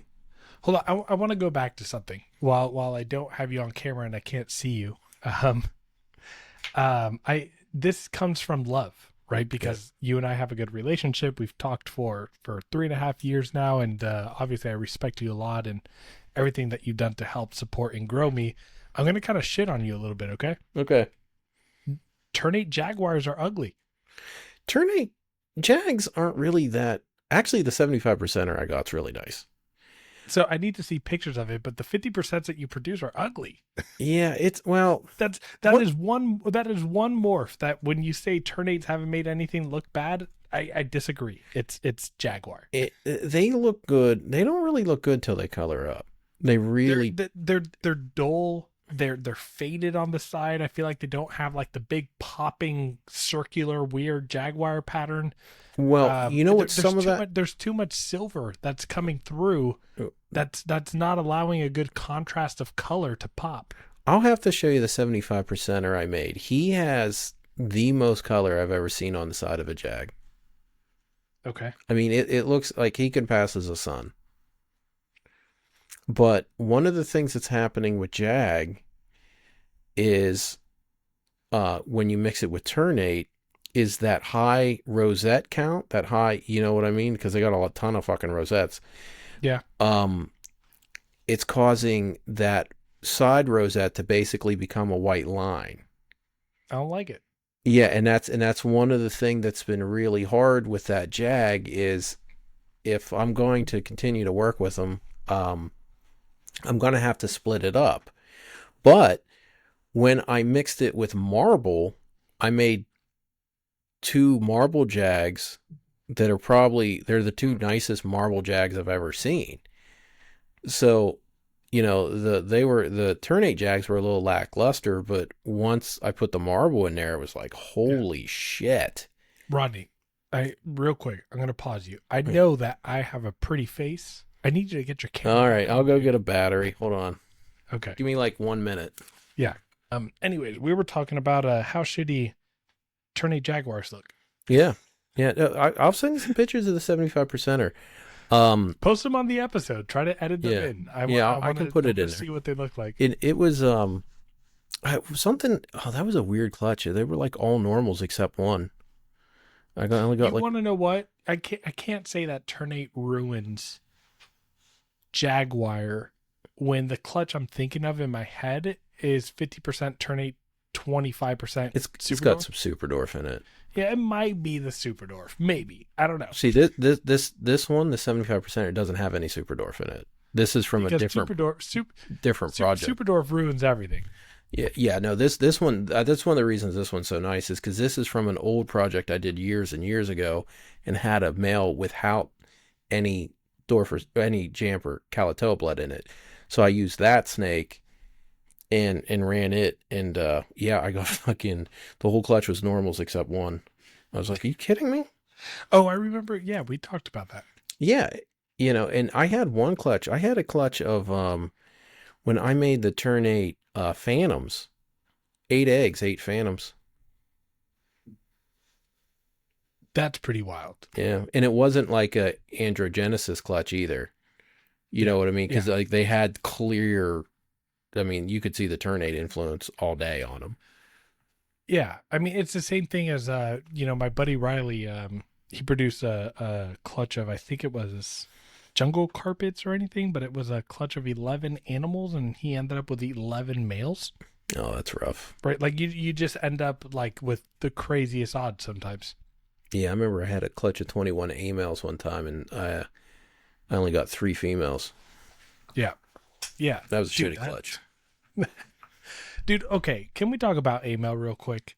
Yeah, it's I don't ever talk about it. It's one of my favorite morphs. It's one of my favorite. More, it's my okay. So like, I understand that Indo Caramel is beautiful and everything, but like, there's a reason why I used to own an AML. It's my favorite albino. I love AML because it's the true, like the true albino.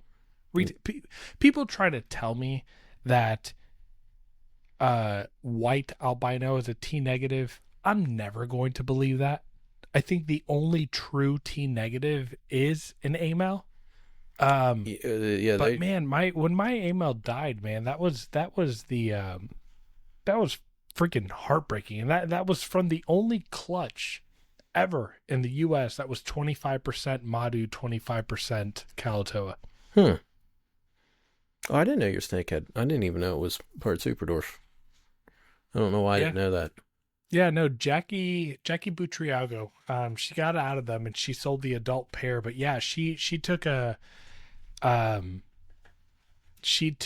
um, so there was a Baldogo line AML. So the Baldogos took a Madu to AML, created hets, and Hmm. it came, the I think the mom, it was the mom. The mom was 50% Madu visual AML, and she took it to one of the 50% AML Kalatoas that Samson worked with, and I think that's the shitty part about AMLs. The only person who brought it into Superdorf was that piece of shit. There was other people that Um, was working on it, and I failed miserably. Uh, I got a bunch of pictures of wild caught fucking Kalatoas locked up with my AML, and I never got a goddamn clutch out of it. And I did it was around 2010, 2011. I had got in an anery, and I bred an AML to an anery, and I didn't get a clutch. That that would have been was a cool clutch, and this was like so 2011. so that was my vision, right? So Yeah, my vision, so when I bought my AML, I was calling it the Moby Dick project, right? yeah. Because what's Moby Dick? It's a white snake, right? Hmm. Or it's a white whale, right? So my vision of what I was trying to accomplish is I bought an Anery Motley Superdorf, and I had a Superdorf AML, Yeah. and I was going to take those two together, and I was going to produce the double hets. And my theory, because Motley makes albino heads white, and because Anery brightens up color, was I was going to go for that pink white look. And I called it the Moby Dick project, but unfortunately my AML had the weirdest health complications that one of the best exotic vets in the world here in San Antonio.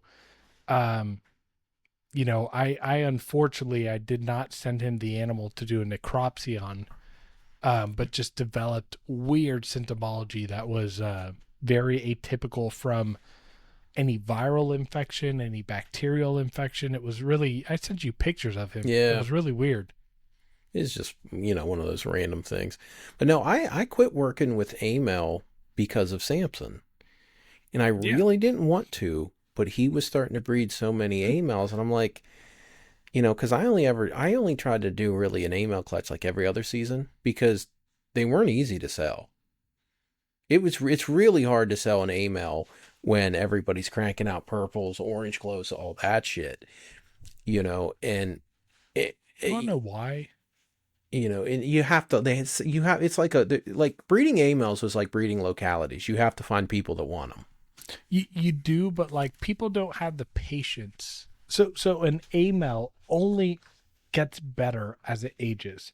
Yeah. And when your AML reaches 7 to 10 years old and you have a white snake with yellow outlining, it is beautiful. But people don't want to wait that long. And because when an AML hatches, it looks like a white albino. It looks like a Well, it looks like a faded white. It looks like a faded white, and Yeah, it's it yellow looks like and white. shit. It doesn't. It looks like shit. But like, dude, when amels age, they age like Bordeaux. They age like fine wine. Well, one of the neat things about AML was because I had real close to the original wild caught blood, there seemed to be a secondary striping gene in it. Mm-hmm. And I remember when I hatched them out the first time, my buddy was helping me sex them, and he's like, "Dude, well, like, what are these tigers?" I'm like, "No, they're just normals." But anytime I made hets, they didn't have the striping. But anytime I made the visuals, they were completely striped out, and it caused them to have the reduced. It caused them to have a reduced side pattern, and so mine all got like super high white. Like my big girl, she was 70 to 80% white, like Snow White. Yeah, yeah. That's the amel that I fell in love with. And what's really cool is when you take amel into Superdorf, they maintain a lot of the white in the body, but they maintain a yellow head structure. See, mine were all bone Uh, white head. I didn't have any yellowhead genetics in mine. but with your like, did you ever take it into Superdorf? No, I never took it into Superdorf. I did take it into I did outcross it into some wild caught stuff and then into GC. And GC AMLs smoke white phase GCs. An AML GC versus a white phase GC, it's no comparison. There's no comparison, I think, from just a normal amel to a normal white. Like Yeah. when you keep an amel long enough to see what like the fruit of the labor of like being able to raise an amel, it gets wider and wider and wider with every single year versus a white albino starts off very orange, and you end up with a two-tone colored snake. um I don't know. I think amel is so underappreciated. Yeah, and I just don't think, I think it's one of those. I think it's in that category. You're- You hear that I hear cat? you, cat. Yeah, she wants in here. Um, I think it's in that same category as blonde. It's just Mhm. never gonna fucking catch on. Hold up, hold up.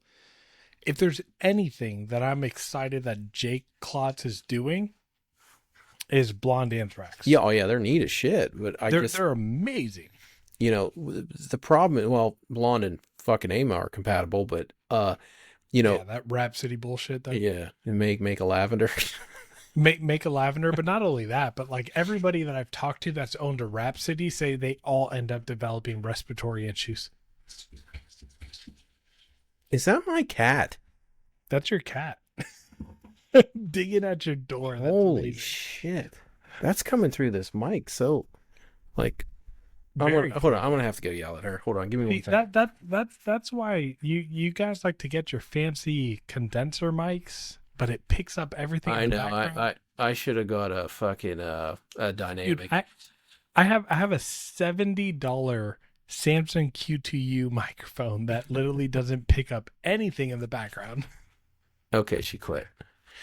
Um, no, that's my dude. That's my one cat that she just wants to, like, wherever I'm at. That's where she wants to be.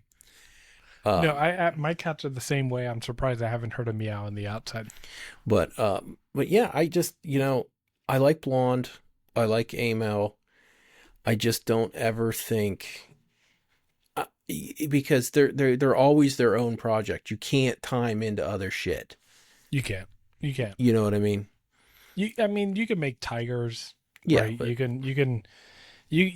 can do the small stuff, right? But like, it'd be freaking interesting is now that I think about it. What would a white or what would an amel anthrax look like?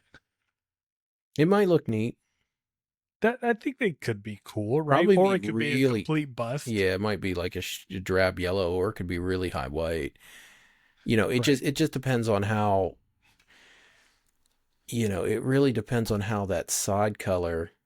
I'd have to think about that because, I did that anthrax breakdown video, and I really took the time to try to analyze that gene. And, when you really sit down and look at anthrax, you really understand how much of a reduction type morph you're working with. Yeah. It doesn't really, I mean, it's basically a pattern destroyer. Hold on. Can we, I want to talk about something that pisses me off.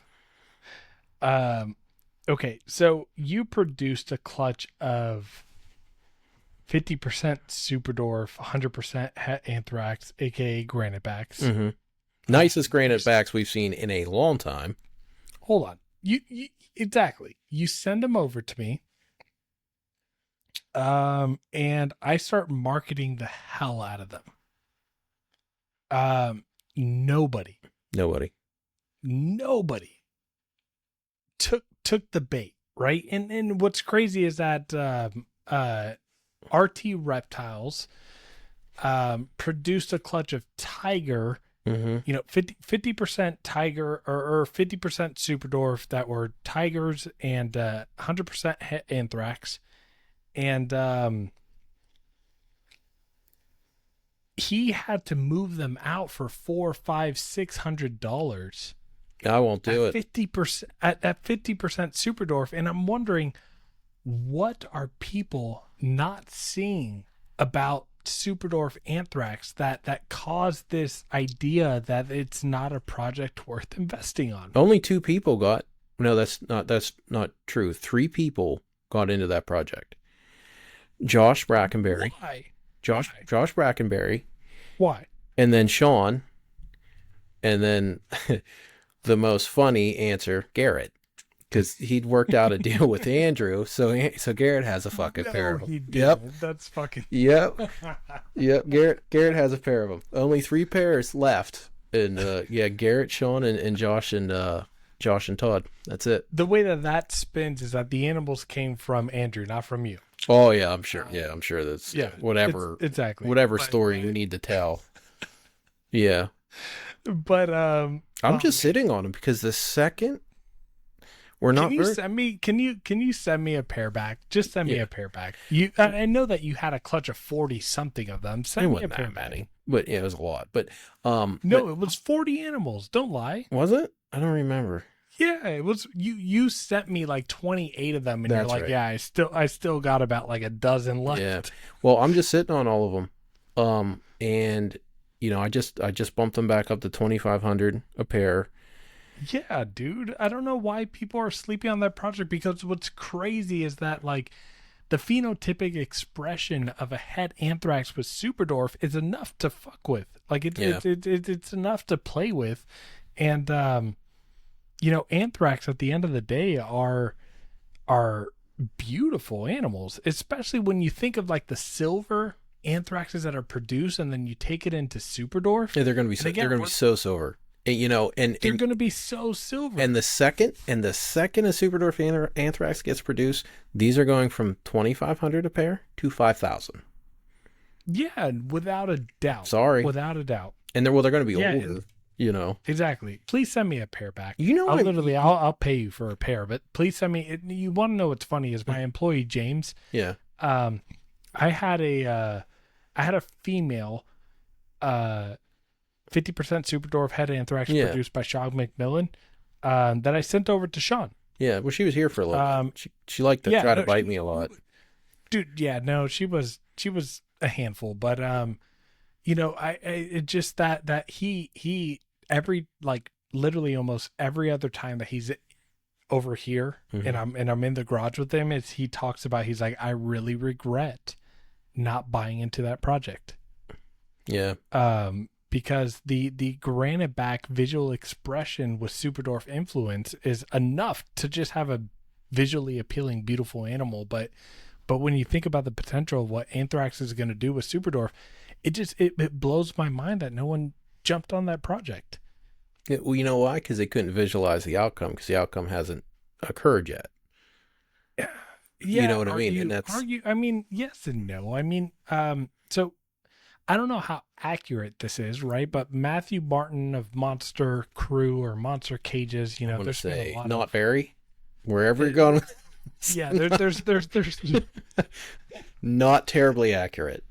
Not terribly accurate, but he did say that he had produced a 50% visual, and he Yeah. sent me pictures of it, and I don't know how accurate it was, but it looked like an anthrax, and it was a beautiful animal. Did you know I made Mindanao granite backs? I don't ever talk about them, but they're here. When? Like a year ago. It was a real little clutch. Yeah, I only ended up with 4 good eggs. I got 3 normals and Yeah, a tiger. I think we talked about it. I don't think we. You tell me you're going to send me pictures of things, and you never do. Yeah, it was 4 females. Okay, 3 normals and a tiger. interesting. Yep, and dude, they're fucking. If somebody didn't know better, they would be getting burnt thinking they're getting a pure Mindanao. Like the Mindanao really came through on them, and I'm thinking like, holy shit, this is going to totally change the color of of an anthrax. But I tell you something else, people aren't really hitting me up for or paying attention to, which are cheap and affordable. Turn 8 Sunfire head endos, Turn 8 Tiger head endos, Mindanao Sun Tiger head endos. It's like, these are no brainers, and I price them cheap. Dude, And you were selling a Turn 8 Sunfire Endo for $750, and I yeah. was like, please send one to me. Yeah, dude. And it's like, everyone's like, well, and it's like, but they can't visualize. That's one thing a lot of people have trouble with, is visualizing the outcome. And that's one thing I'm good at. I'm not good at much, but I'm good at visualizing outcomes. And it's like, you have to, sometimes you have to go backwards on percentages a little bit and make some lower end stuff to get some really nice high contrast shit to then move forward with it. But That's exactly what Eric Lee is doing. yeah, Right? Like he has some 37.5% triple het pied snows. yeah, Right? You so you have to, when it comes to the long game of producing recessive animals, especially double recessive animals, you are at some point, especially when it comes to manageability of size, right? mm-hmm. Because that at the end of the day is the most important value of an animal in the retic world in today's day and age is size. You have to take some uppercuts. You got to take a loss, and you have to go backwards in order to get forward. Which again, why Eric Lee is way ahead of the game in a lot of areas, because he okay. So I'll say this: the thing that I love about Eric Lee, he doesn't give a shit about any of you. He is producing animals for himself. Yeah. And that's the coolest thing ever, right? Like I'm not gonna lie, I'll do pairings because I'm like, oh yeah, people might be interested in this, or people might like, I do that, right? And I'm only 6 years into this, but like Eric is genuinely just like, I'm doing this for me. Screw the rest of you. Yeah, well, almost all my breedings are for something I want. Like the Super Malukus that I'm doing this year, these are to sell. You know what I mean? They're to sell. But usually the stuff I sell is just after I pick my holdbacks from the clutch. You know what I mean? That's what I let go. I just, but I was really, one thing I was the most surprised about, people not giving a fuck about the Super Dwarf G-backs. The second thing recently that I was surprised that people didn't jump on were the Mindanao Sun Tigers, because I've never seen a Sun Tiger look that good. I've never seen those colors for a Sun Tiger.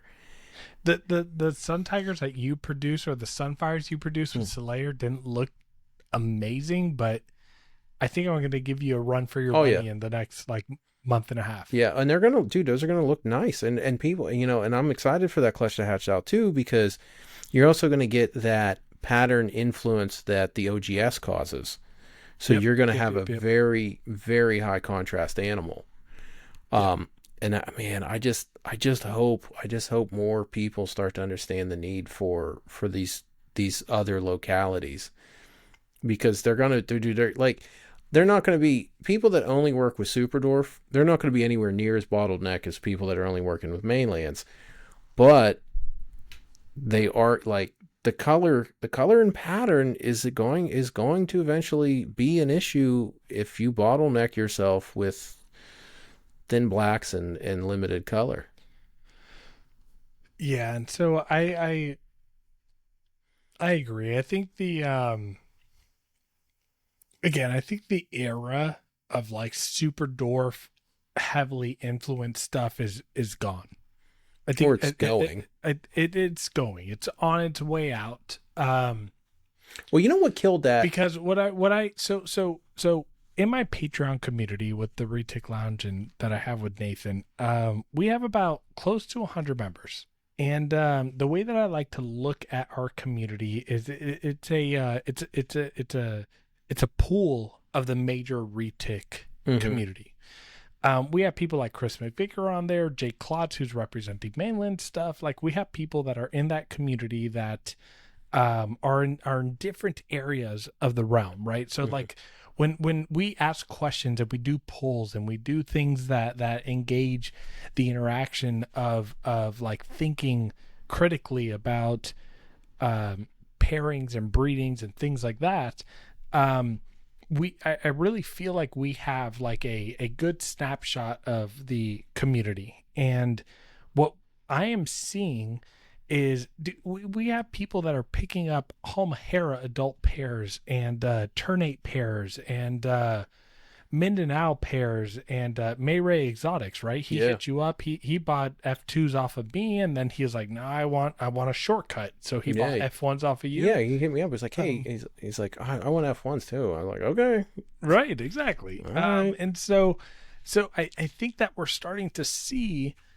a shift in um the mindset of people generally in the community. I mean, even so to the point where I'm talking to Jake Klotz right now about the potential of like him sending me a hypo animal to take to a pure super dwarf, Yeah. right? Like so people are realizing that like locality influence is so important in the community to make next level animals, because at the end of the day, like the whole world's first craze and the mainland craze, and now in today's day and age the super dwarf craze, um i love I love the manageability of super dwarfs. I love their size. That's the only thing I love about them. Well, that's what they bring to the table. That's what they bring to the table. But you can use ternate, you can use slayer, you can use localities that are going to magnify the visual aesthetic of the animal without compromising too much size. Well, this is the first time ever since I started producing ternates that I don't have any for sale. I've lost out on I don't know how many ternate cells in the last few months because I don't I'm have gonna any make to. this.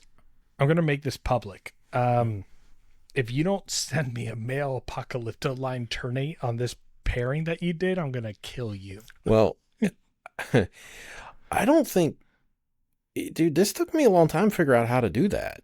You know what I mean? So Yeah. I did the official. I tweaked it. I'm using more blood from wild caught male 5 than I did on the last pairing, but I'm also using wild caught male 5 with the wild caught female that started the F1s that allowed me to make those crazy ass snakes. So I'm really trying to dial in because it's not just like you put it's honestly not just putting two snakes together. I No, it's not. I had to take I three mean, different looking hold on. snakes. Before you continue, Yeah. um, the apocalyptoline ternates. So for anyone who's not aware, high silver, chaotic pattern, crazy side flames, Thick black. thick blacks. But let me ask you this: um, was it a random pairing at first that led to that No. now you have to be specific, or did you have like you can honestly say that you had a direction that you knew that you were producing that animal? Oh yeah. Yeah. No, I mean that was, dude. Every year I've produced ternates, they have gotten better. Yeah. It's not been an accident. So like it was like first season I learned something, second season I learned something, third season I learned something, fourth season I really learned something. And and I've had to mix. I don't think people realize this. I've done like 14 F1 pairings.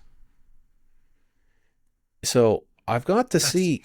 That's more than any locality ever. Yeah. But I haven't produced that many snakes because they lay 6 fucking eggs. You know, you know what I'm saying? So people don't realize. That's so true. You know what I mean? People don't realize that I've had this massive amount of data, you know what I mean, to pick through. Okay, and been like, okay, well, this pairing did this, and this pair. One of the craziest things about ternates was when you breed 2 similar ones together, you think you're going to make similar looking ternates, right? They're going to look like the parents. It doesn't. You get like this exaggerated form of the parents.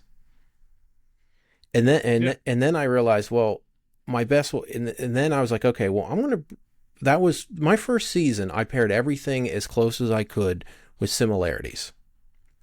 And I saw what I got. And then I was like, all right, well, I'm going to shift this a little bit. I'm going to try to shift some colors a little bit.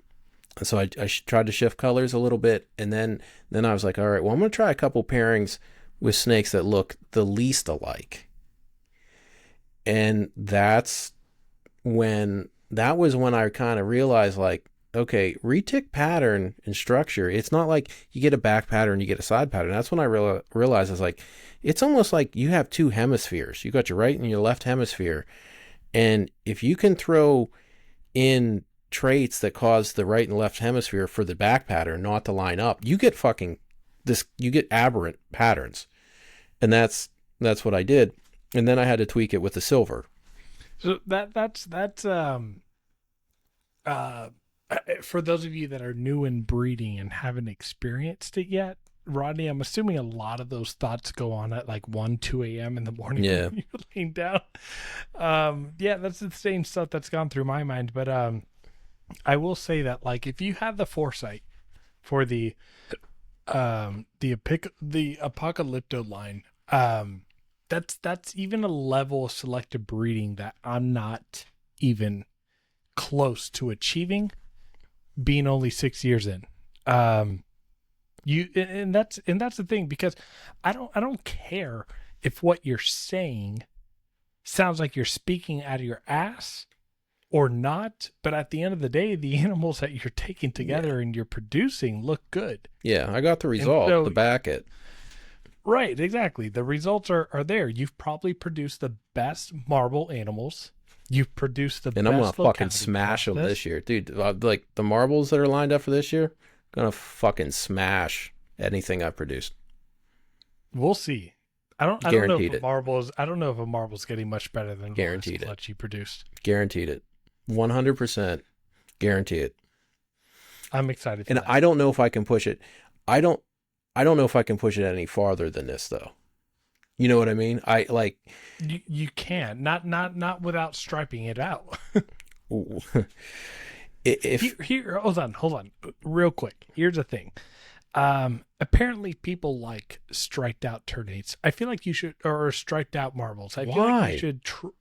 I feel like you should troll and make the best striped out marbles. Why, dude? Possible. Like, do you know how hard I worked not to make striped out marbles? You know how many, for like 6 or 8 years into not making striped out marbles. Yeah. You know what I mean?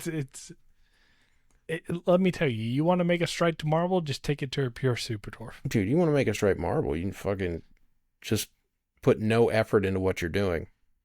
0 selective breeding, you will make a striped marble.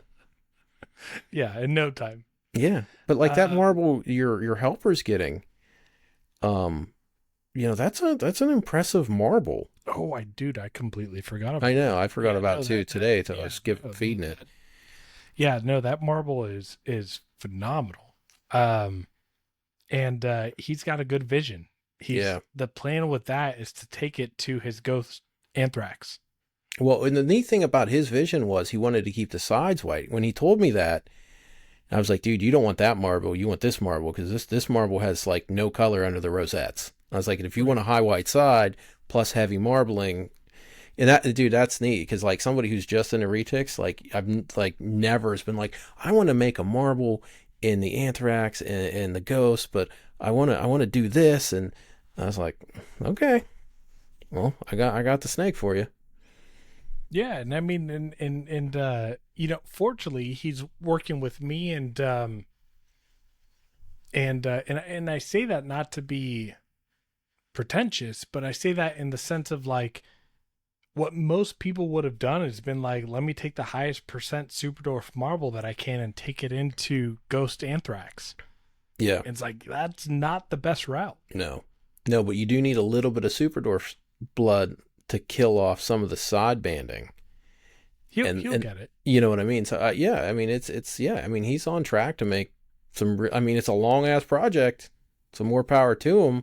He's got time. He's 27. Yeah, yeah. So yeah, it's a long ass project. So I was talking to somebody about marbles, and while we were on the phone, I jumped on Morph Market, and not to talk shit. But I was looking at these marbles. I was like this is what goes for a marble these days.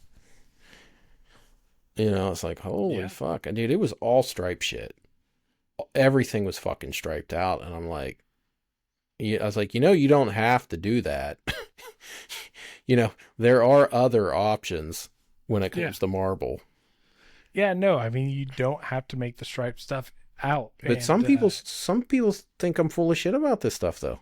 Some people, if you want to, so in my opinion, if you want a striped out animal, get away from marble and go to genetic stripe. Um, I think that genetic stripe it's a recessive that I think it's underappreciated as well. Now, don't get me wrong, I understand that genetic stripe takes away a lot of what a retic is. Um, but the sky's the limit with genetic stripe as well, and I don't think people are really actually focusing as much on utilizing the stripe aspect with other morphs. Like I came across the Retic Nation today. Someone produced um a motley marble genetic stripe. I just saw that snake. It was neat. It was a good looking snake, and Yeah, it was neat. I was surprised, right? Like all the genetic combinations ended up being actually pretty visually aesthetic, and I was like, okay, that's a very good example of how genetic stripe can enhance a lot of incomplete dominant. Well, I was just looking at when I just saw that snake today, and I was looking at it, and when I look at retic combos, like I don't look at them like a normal person. I'm like, okay, I'm trying to figure them out. And when I looked at that snake, one of the first things I thought, I was like, wow, this was interesting. And based off this result, it suggests that genetic stripe really doesn't affect color. It just strictly is affecting pattern structure. Pattern mutation, yeah. Yeah, and it allowed that motley to really put back some color. Put everything, and also put everything up to the dorsal. Yeah. Yeah, and because of what motley, it was interesting that like I was surprised that the genetic stripe effect on the side rosettes didn't override what the motley does to it. So I was actually surprised by the outcome of that. Yeah. I would have Yeah, got no, I was if I would have guessed, I would have got it wrong, like 100%. I would have been wrong on what the outcome would have been, and yeah, it was a good outcome though. no, me too. I thought that I thought it was a good combination. I thought that like if I were to think about like what a genetic stripe motley marble would look like is so that pairing showed me that motley is weaker than I thought it was. Right, because motley looks pretty strong when you take it to an albino. It looks Yeah. pretty strong when you take it to a lot of animals. But the marble outbeat the motley, and the genetic stripe and the motley played a good role with each other. That it Yeah. created this pixelated pattern along the dorsal aspect. I thought that maybe the motley with marble would have created less pixelation and more uniformity. Yeah, but And it didn't. it didn't. If I would have predicted, I think it would have looked more like a normal genetic stripe than Yeah. anything. Yeah, I thought the thing that surprised me the most about it was the amount of color under where the rosette should all be.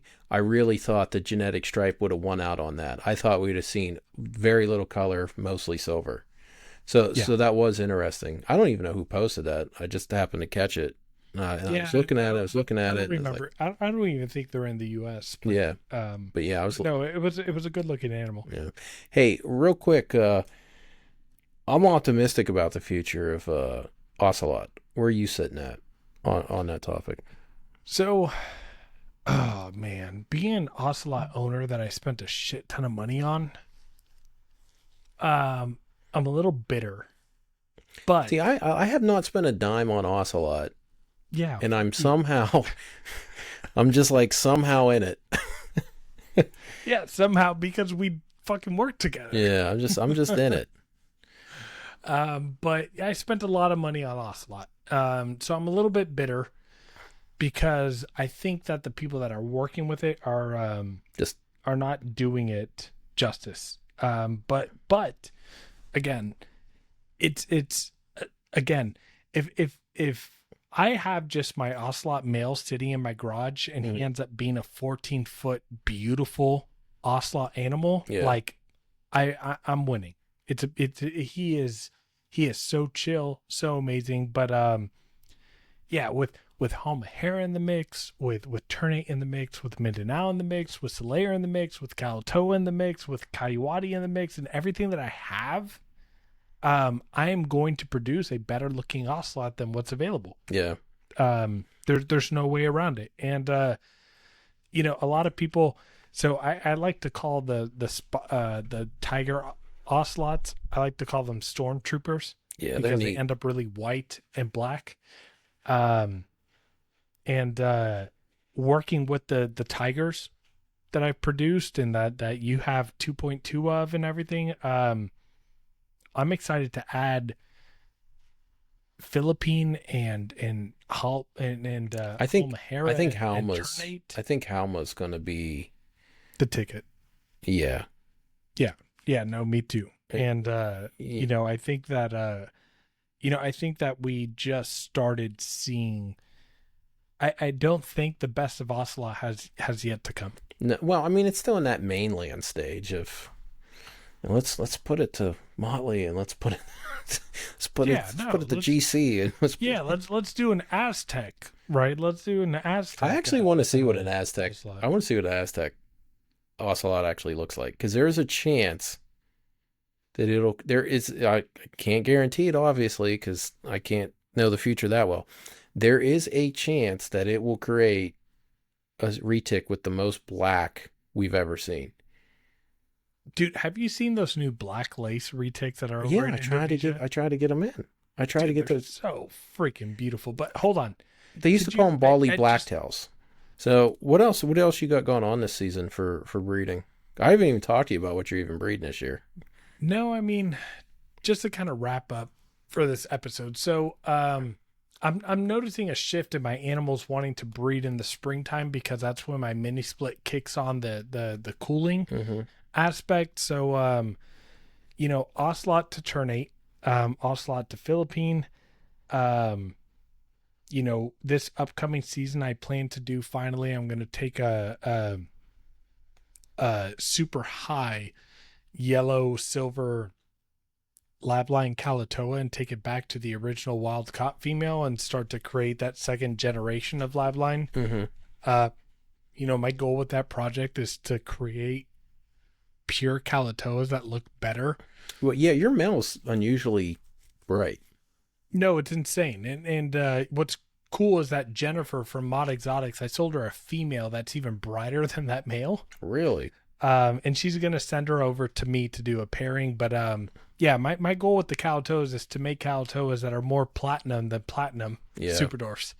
So I'm going to finally in 2025, get to the second generation of that line and continue to move forward in that project. I have this, I got a male tribal Philippine that's in my garage that I would absolutely love to take to any locality that I can.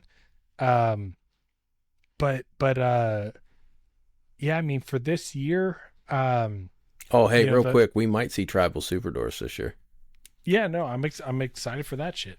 I'm really excited for that. I think that tribal and superdwarf patterns both combined are going to create some really cool looking animals. I think we're going to get some of that like tribal motley type of pattern, but kind of broken down and pixelated because of the superdwarfs. It's going to be really cool. Yeah, and Uh, then you get you got your 50-50 cross there too. So even yeah, even the Philatoa normals in the clutch are still worth a good amount of money. no, You know absolutely, what I mean? It's absolutely. yeah. I mean, it's a good breeding. Yeah, it's a great breeding. So yeah, I mean, I plan to, my male Halmahera is about like, I don't know, 3 months of like decent feeding away from breeding, and I can't wait to How plug big him is into he? my. He's probably about like 5.5 feet, Oh yeah, he'll breed at like 6 feet, dude. like no problem. I'm feeding him and the female heavy, and they just aren't growing. No, they don't. I mean, they'll get decent size in 10 Dude, years. I'll send you a picture. I fed my male Halmahera a freaking 1.3 pound pig. Yeah, Dude, he looked like, oh man, I looked at him the next day and I was like, I hope you make it.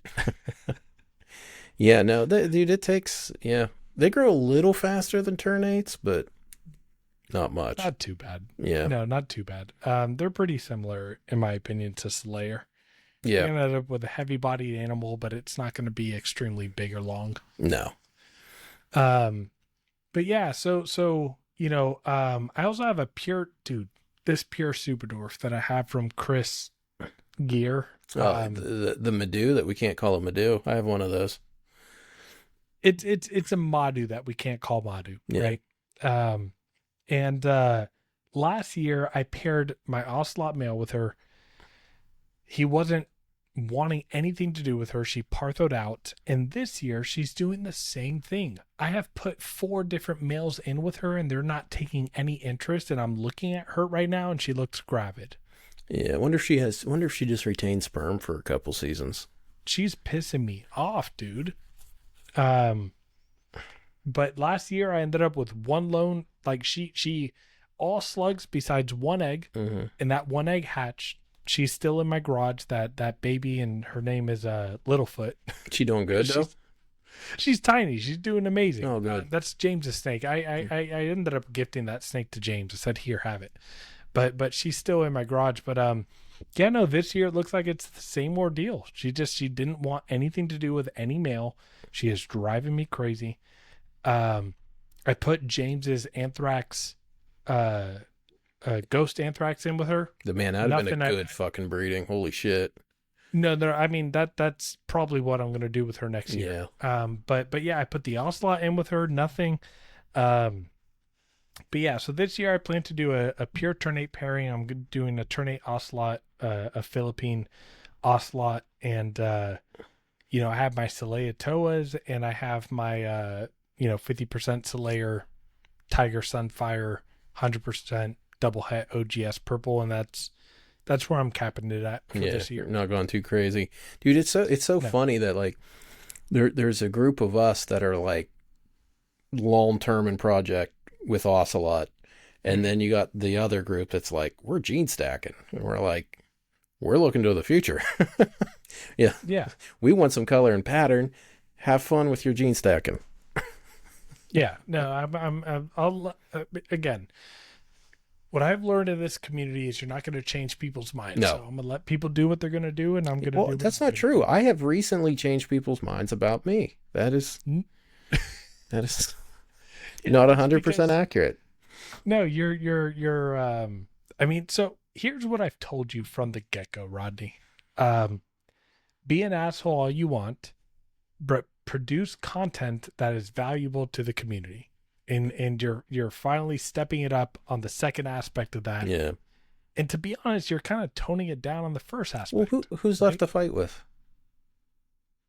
There's no What one was left. Who's left to fight with? There's no like everybody I was fighting with is gone. Has dropped out. Yeah. They tapped out. Yeah. So it's like, and I'm not fighting with Aubrey. I'm not participating in that. Yeah. You know what I mean? No, there's no need to. No. And No, I mean when someone advertises they're going to give away free snakes and they can't even do that, that they have someone else sell those animals. There's, I mean, come on, for $900 on fucking Morph Market. right, And the other thing is, he's using my stuff to make cool shit. right. Why would Good I for fight? him. Why would I fight with somebody who's fucking? I'm not gonna fight with somebody who's helping the like everybody. Dude, he bred an what was it? An orange glow Sunfire Anthrax Tiger to a Ternate. That's an awesome breeding. What like how am I gonna My problem with that is I fucking take I hate taking orange glow? Yeah, I mean normal, but other than that, it's still an awesome breeding. Still a good pair. Yeah, Yeah. I can't. How am I gonna shit talk that? What am I gonna do? Be like, Yeah. no, that was stupid. No, it was great fucking breeding. No, because the animals that come out purple or Yeah. Indo are going to be amazing. Yeah, and hopefully he gives them away, and we can get a couple pairs. You know what I mean? But it's like, you know, when he got all that stuff, you know, and I even told him in a text message, I'm like, dude, like you're about to make awesome stuff. Like, I was like, so if you want to give it away, and somebody else will have awesome stuff. But you're like, because you know, you don't really understand ternates until you have one. Yeah. And once you have one, that's when you can really understand the potential of them. And the same with Haumas, the same with Mindanao. They're a great locality. Yeah. So it was like, you know, I'm all for I'm all for everybody pushing each other. Like we all need to be pushing each other. Pushing each other, to do slightly pissing off each other. But like just like let's create competition again in the retail community. Yeah. Because right now I feel like everybody is in their own lane and they're all producing mediocre Yeah, stuff. we're just drowning in mediocrity. If you don't believe me, look at fucking Morph Market. Yeah, no, Morph Market is insane right now. But yeah, I mean, you have you doing your stuff. You have Aubrey that's trying to like compete in that aspect and which is show good. you up, but it's good, right? Which Competition is good. But yeah, I mean, there's you know, and again, like if someone wants to like use this idea of taking Slayer influence to things, like I am going to coach them to you know to beat me out. Yep. Right. Like just, you know, we need to be, man, mass producing retics is not a good idea anymore. No. You know, people like to brag, like there's someone that on the Retic Alliance and on the Retic Nation, I'm not going to mention their name, but man, like they're talking about like doing their 12th pairing of the season. I'm like, what? Why? Yeah, that's a lot. Like, well, I mean, if it's mainland, that's going to be a lot of eggs. I mean, if it's ternates, yeah, you're no, looking at fucking 70 eggs. No, it's all mainland. Yeah, that's all. Like, why are you looking to produce 500 animals? Well, Why? yeah. I mean, if there was a void in the market, go for it. But There's not. You know, the only person that really seems to be able to move those numbers is Bob Clark. But he has a global he has fucking the entire international market. Yeah, he's got a global fucking market. He's sending, you know, I think in 2024 he sent a $2 million shipment over to India or to somewhere in the Middle East. Like, yeah, like somewhere Kuwait or like, somewhere crazy. Yeah. Yeah. How nice would it? Yeah. Can I just get one of those clients one time? Just like Bob, let me know when you retire. Give me some business. Yeah. Cards, pass my number on. Yeah. That would be nice. Yeah, I really genuinely do think locality crosses is the best foundation for manageable size animals. Yeah, you're getting the color and you're getting the pattern too. Yeah. So, well, this was a 2-hour episode that was supposed to be 30 minutes. I had fun. Yeah, it was a good talk. Yeah. Again, anytime that we can just shoot the shit about retics and people like this type of content though. No, they do. They just like an honest conversation. Yeah, don't forget to cut out the part that you had to go get your battery. I'll probably let that in. Yeah, I'll probably cut that shit out. But yeah, I'm gonna stop this. We can end it there, but don't hang up because it has to finish loading on your end. Yeah, no, that's cool. All right.